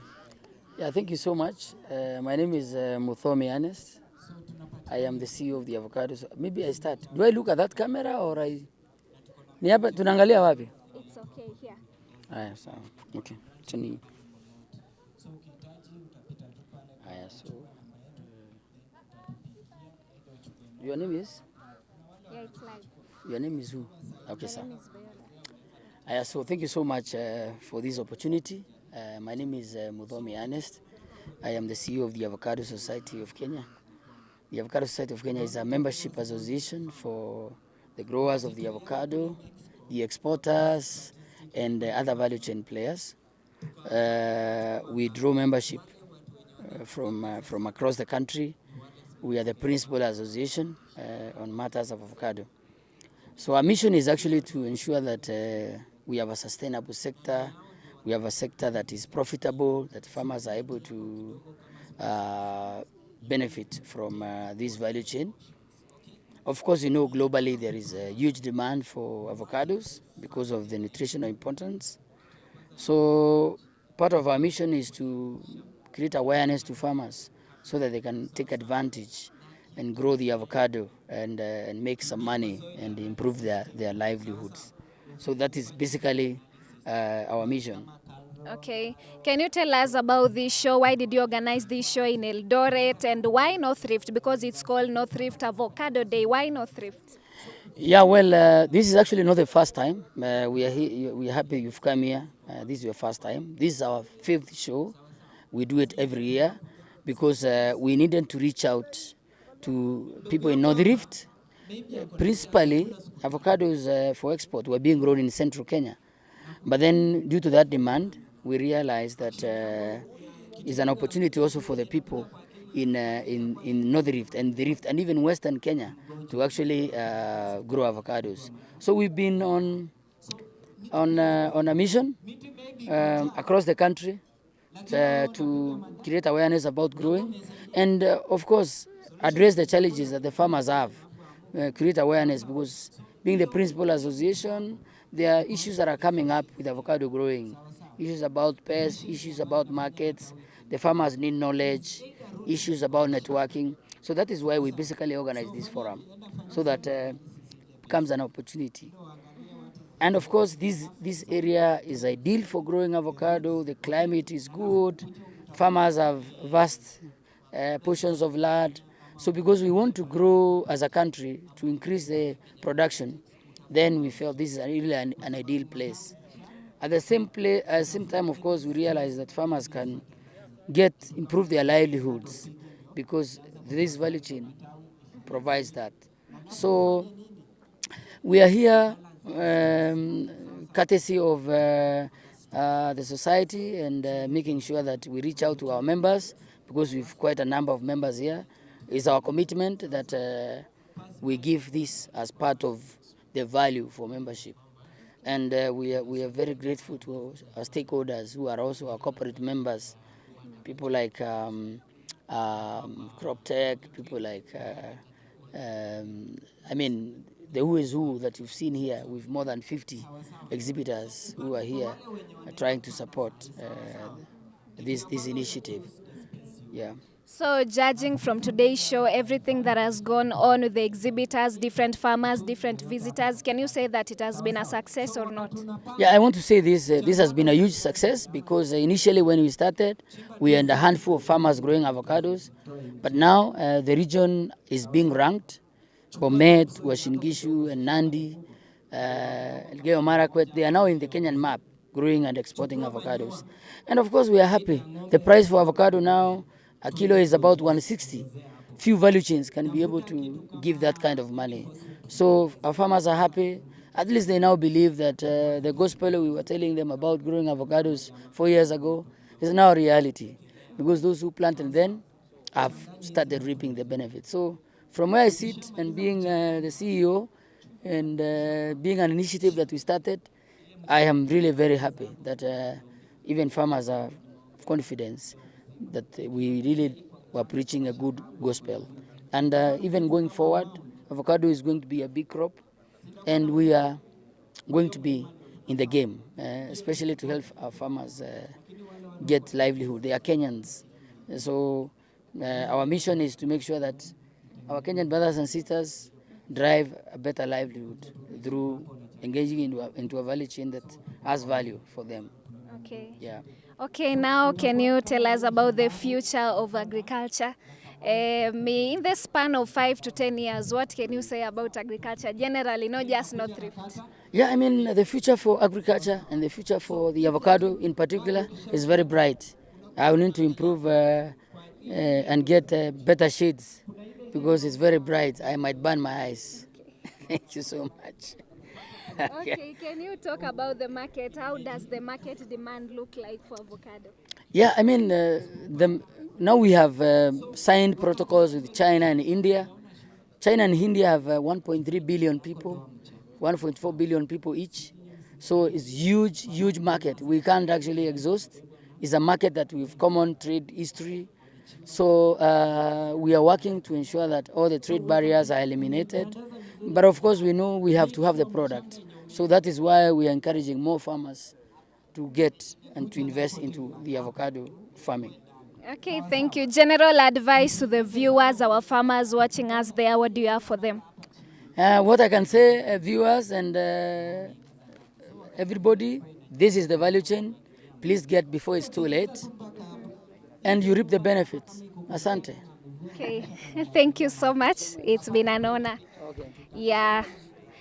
As we near the wrap up of this session, you can agree with me that this show has carried experts. You can agree with me that with over 50 exhibitors, for everyone who has been here live on the ground at Eldoret Sports Show, and for those who are watching live, of course you've learned enough. You've actually learned enough to push you through in your agriculture venture.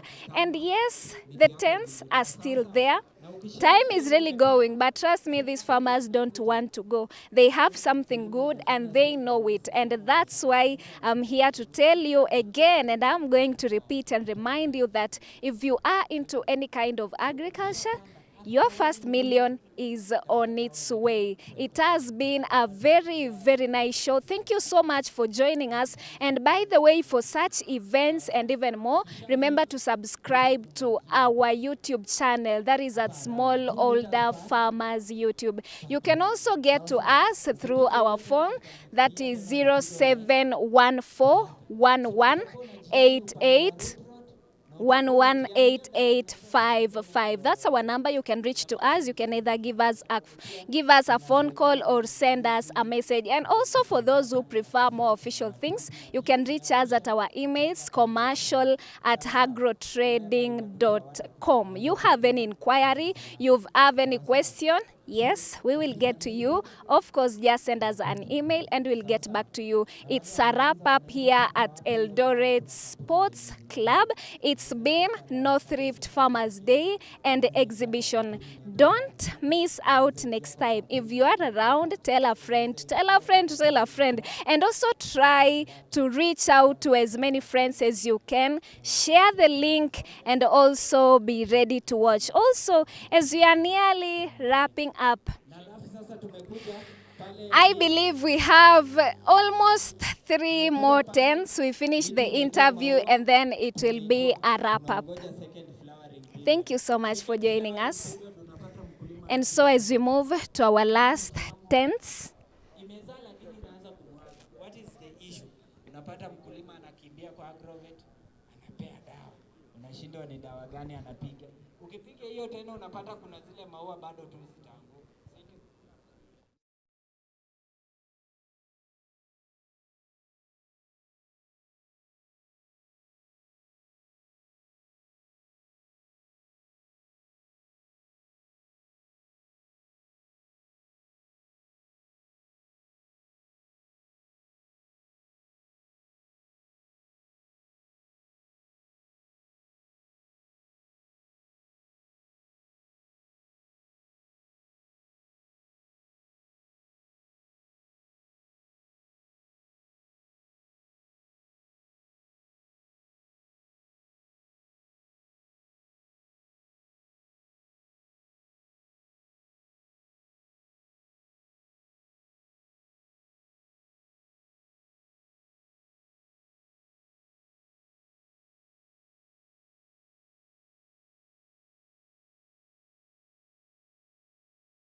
So as I told you earlier, my dear viewer, we still at the North Rift Farmers Day and exhibition. And so some of the few tents that were actually remaining, as I told you, we are at one of the tents. That's the Green Line Exporters Limited.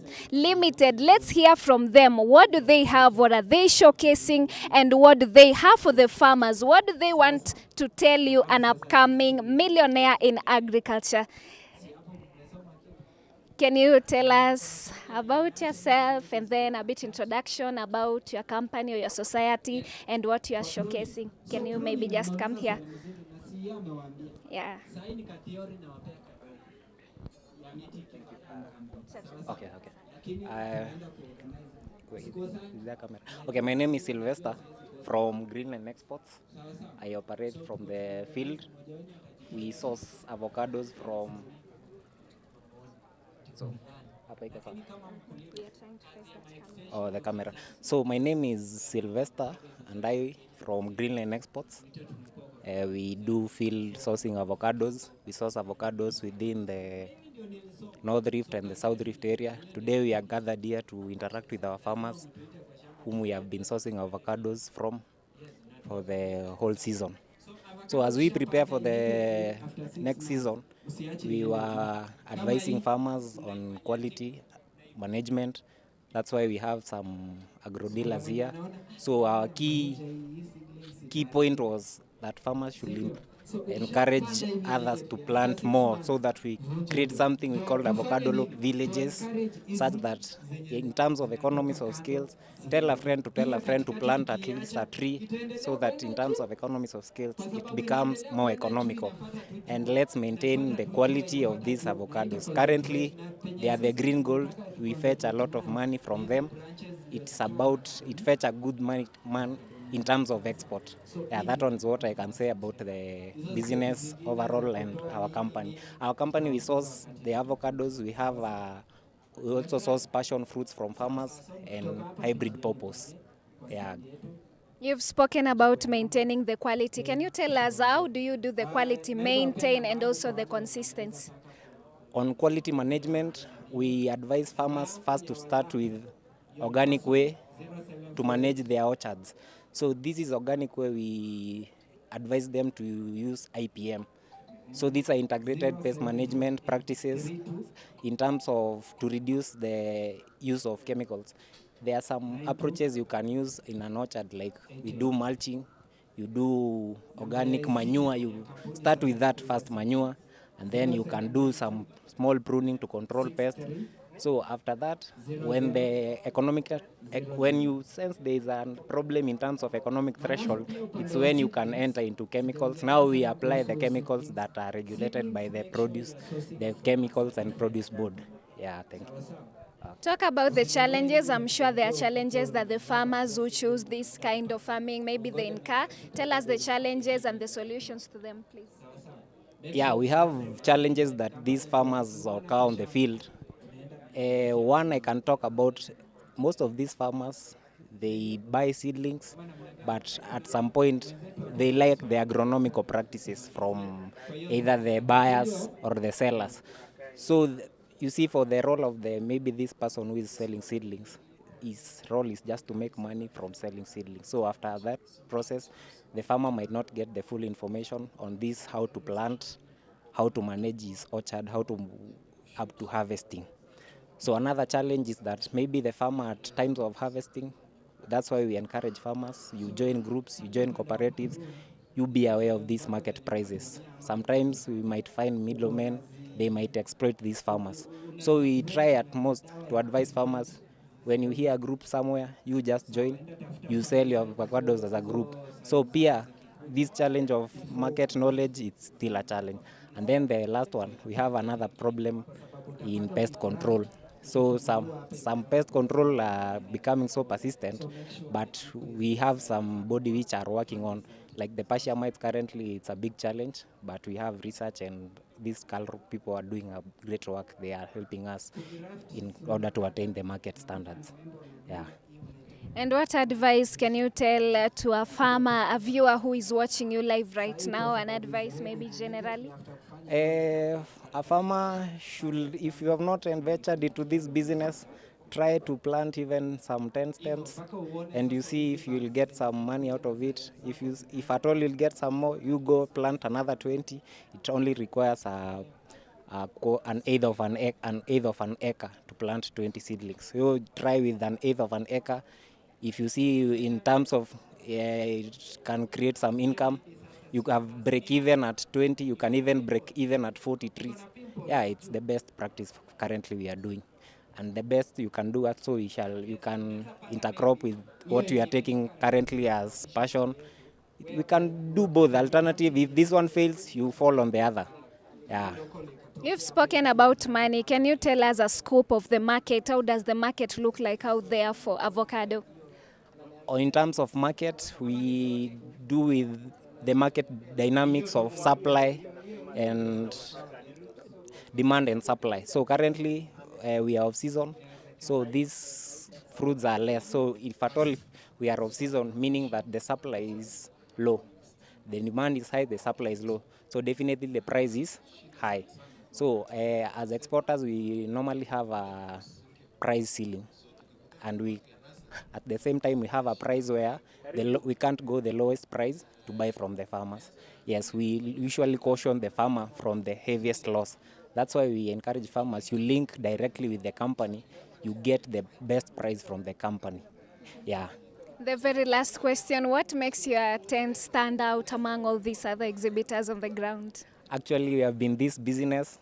I can say we can brag, we have done so much in terms of harvesting. We've been harvesting since the early this year from all regions. Actually, we have our field staff from all over the country. So we can brag on what we can do every day. We make sure at least a farmer from this company earns a living from the product of avocado farming. So that's what I can say. Every week, the minimum we can do is maybe 3 containers. We usually try at most best make sure these smallholder farmers get something from the avocado farming. Yeah, Thank you so much for your time. I believe that our viewers are content with what you've told us. Thank you so much. Thank you. I believe that they have heard that and they will reach out to you in case of questions and inquiries. Thank you for your time. Yeah, thank you so much. That has been the Green Line Exporters Limited, and as you have heard, we've been told a lot about avocados, and so it's just as he said, you can just begin with 5 avocados. If you see profit with that, you can increase. Go to 20 avocados, try out them slowly by slowly, but surely you will make it. As I said, as long as you are into agricultural farming, yes, you are an upcoming limited. And so we go to the next tent. Let's see, what do we have here? It is the Elgon Kenya Limited one-stop shop. Yeah, that's how their tent says. Let's hear from them. What do they have? What are they showcasing? And what are they going to tell you, dear viewer, who you are viewing right now? Thank you so much. Can you tell us your name, about yourself, then about this company? What are you showcasing here, the products that you have here? Okay, thank you very much. My name's Philemon Serem. I'm working with Elgon Kenya company. This is a one-stop shop, as you said. It is agrochemicals, fertilizers, and irrigation, together with the animal products. We are dealing with all those products. We are covering farmers all round. Today, being Avocado Day, we came with the avocado products together with the fertilizers and everything to do with avocado. We have met farmers, we have trained them. They have come to our stand. They have enjoyed. They have seen what is required in the farm, how to take care of their crops. That is particularly avocado, and we have trained them.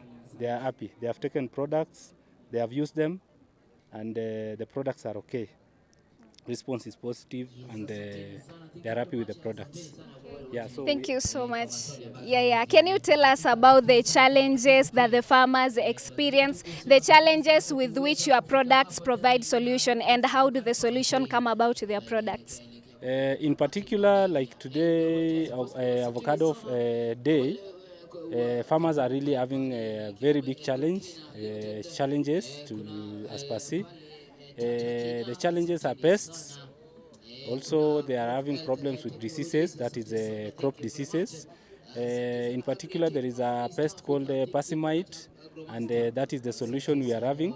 We have been working with farmers. We have done it practically, and they are happy. So we have given solution to that pest.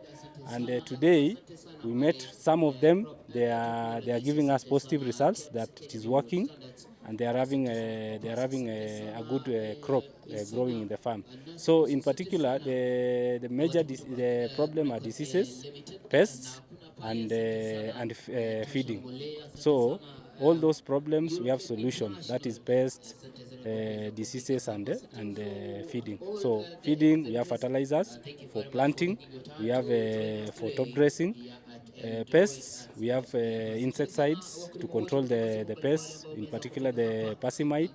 And again, we have for diseases, we have the fungicides to protect all those diseases, to protect and to treat. Yes.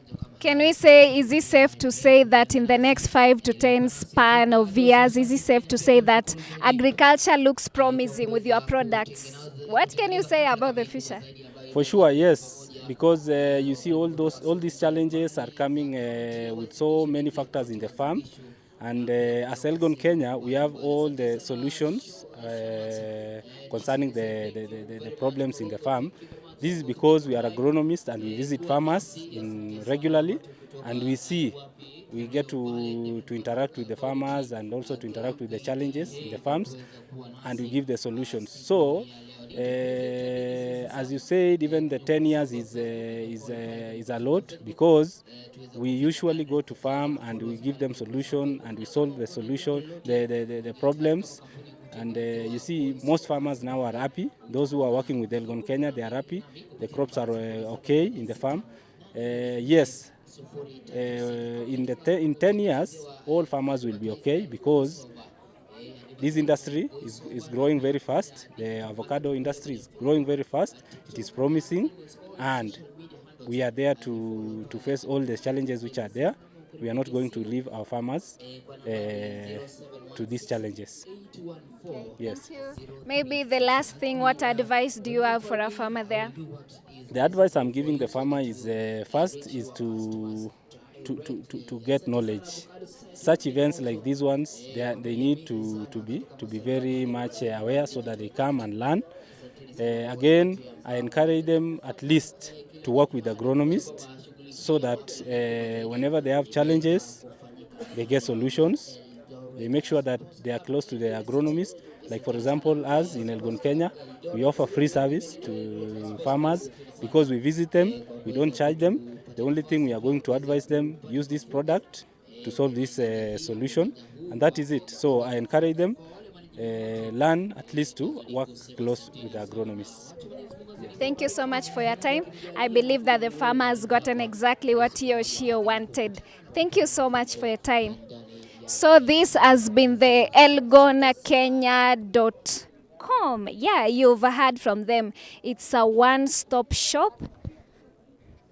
And so this means that when you visit them, you get everything under one roof, from insecticides, pesticides, just as they've told us. You are practicing your farming, you're doing your crop farming, just visit them. You will find the pesticides, herbicides, and everything that you need for your farming. And so the next tent, Tupande by 1 Acre Fund. I believe that most of you have been hearing about this.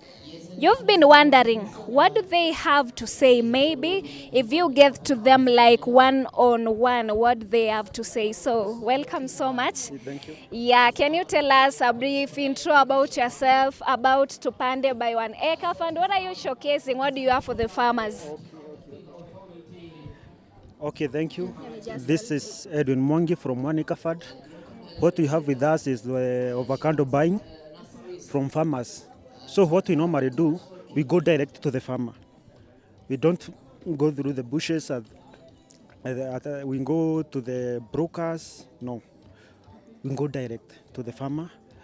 We do the harvesting. We pay the farmer on the farm gate. After payment, we leave. So, but before then, we must follow up with the farmer so that we can be able to know whatever you have been sharing with this farmer, is it what they are really doing? If it comes to pest management, what are they doing? When it comes to inputs, what are they using? So that what they are using, it cannot be of any harm to the user. So mostly that is what we normally do. Yeah. Okay. Yeah. Thank you so much. Can you tell us what advice do you have for our farmers, our viewers who are watching this live? They are saying this is Tupande by Waneka Fund. I'm sure they have something for the farmers, something unique that they cannot get from each tent here in the ground. So what we have for the farmers, when they visit us, even if it is through our Duka officers, we have a lot. When it comes to input, we have them direct from the shop, so they will go and input in their crops, and they have a better yield. Yeah. Thank you so much. Maybe just the very last question. There are a lot of tents here which they have like literal products which you can see and touch. Why would they choose here? What makes you to stand out among all these others? Okay, from Waneka Fund, our first priority is the farmer. So when it comes to the farmer, we offer the best input and the best product. I guess for now the product are just over because they know Waneka Fund, what they normally produce. It is among the best. Yeah, we can't compete with any other company. Always we are on the top. Yes. Thank you so much. Can you tell us just a bit, 1 minute, a success story about maybe someone who visited Tupande by Waneka Fund and then got benefits? Okay, from the word go, Waneka Fund usually support the smallholder farmers.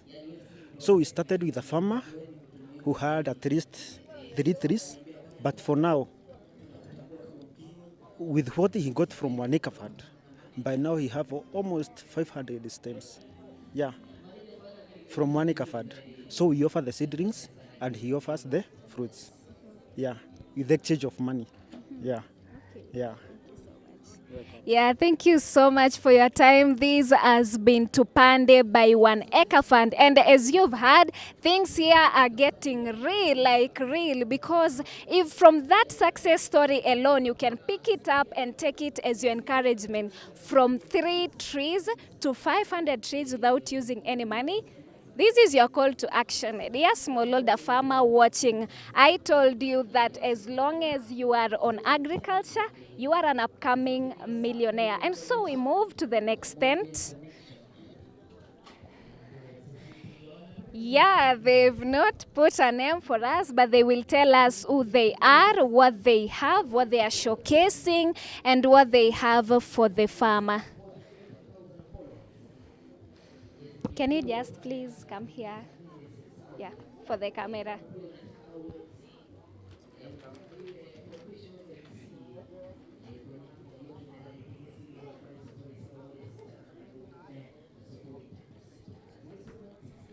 Yeah, brief introduction, your company, your products, what are you showcasing, and everything. Okay, so my name is Steve. Yeah, we can move here.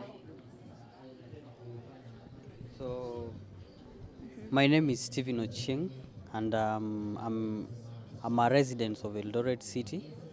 I am currently here with Julaira Coffee.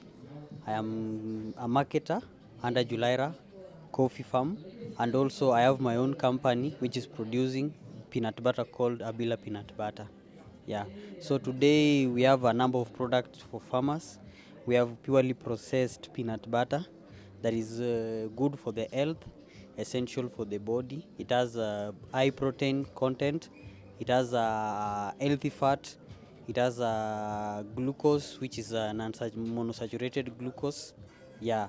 And also with us here, we have a variety of, so this is the first, under Julaira Coffee, this is the first coffee bag to be made under Julaira Coffee. Yeah, this we can say that this one you can take it without sieving it, because you know good coffee need to be sieved, but people don't like sieving a lot.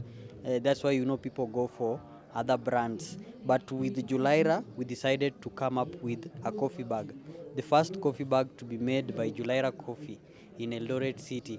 I think this is the first in all Kenya. Yeah. So another here we have grounded coffee, medium roasted, from 1 kg, purely processed and produced in Eldoret City. Yeah. So there are other quantities as well, from as low as 30 grams. We do this we do this production and pack it in these small quantities to favor all farmers and all consumers, because Kenya, we have different number of consumers. We have those from lower consumption to those of higher consumption. That's why we saw it well to pack our coffee from as low as 30 grams going up to 1 kg. So far we have 2 years in production under Julaira Coffee, and Abila Peanut Butter is currently 1.5 years old. And I can appreciate the environment of Eldoret for creating that conducive business space. Yeah, it is a good business space and also agricultural space. Yeah. Thank you so much. I want you to tell me, why did you decide peanut butter? Okay, why the agriculture way? Because now you are a youth. Yeah, I'm sure there is a youth out there watching and someone is like, oh, so I can do this. It's not for the old people alone. It's not for the millionaires, even as a Gen Z. Okay. What I can advise young people, first, my advice to young people is that the space of agriculture is a very vibrant space when it comes to money making. Here we find that it is the only thing that can drive a country. Let's say the point where now social media is now closed. Look at the times of coronavirus. Indeed, social media thrived, but also when we look at food security, that was where we had a pinch, and those people went into that space really got a lot of things. So what I can say, for me, the only thing that encouraged me to go into agriculture was that farming is something that can make you a millionaire if you just keep on doing your best. You don't have to be a millionaire in social media or in the IT space. Yeah. Thank you so much. Thank you for your time. All the best. Yeah, so this has been a youth, actually a Gen Z in agriculture, venturing into peanut butter and coffee. As you heard, it's actually interesting to see that even the youth can make it in this agriculture sector.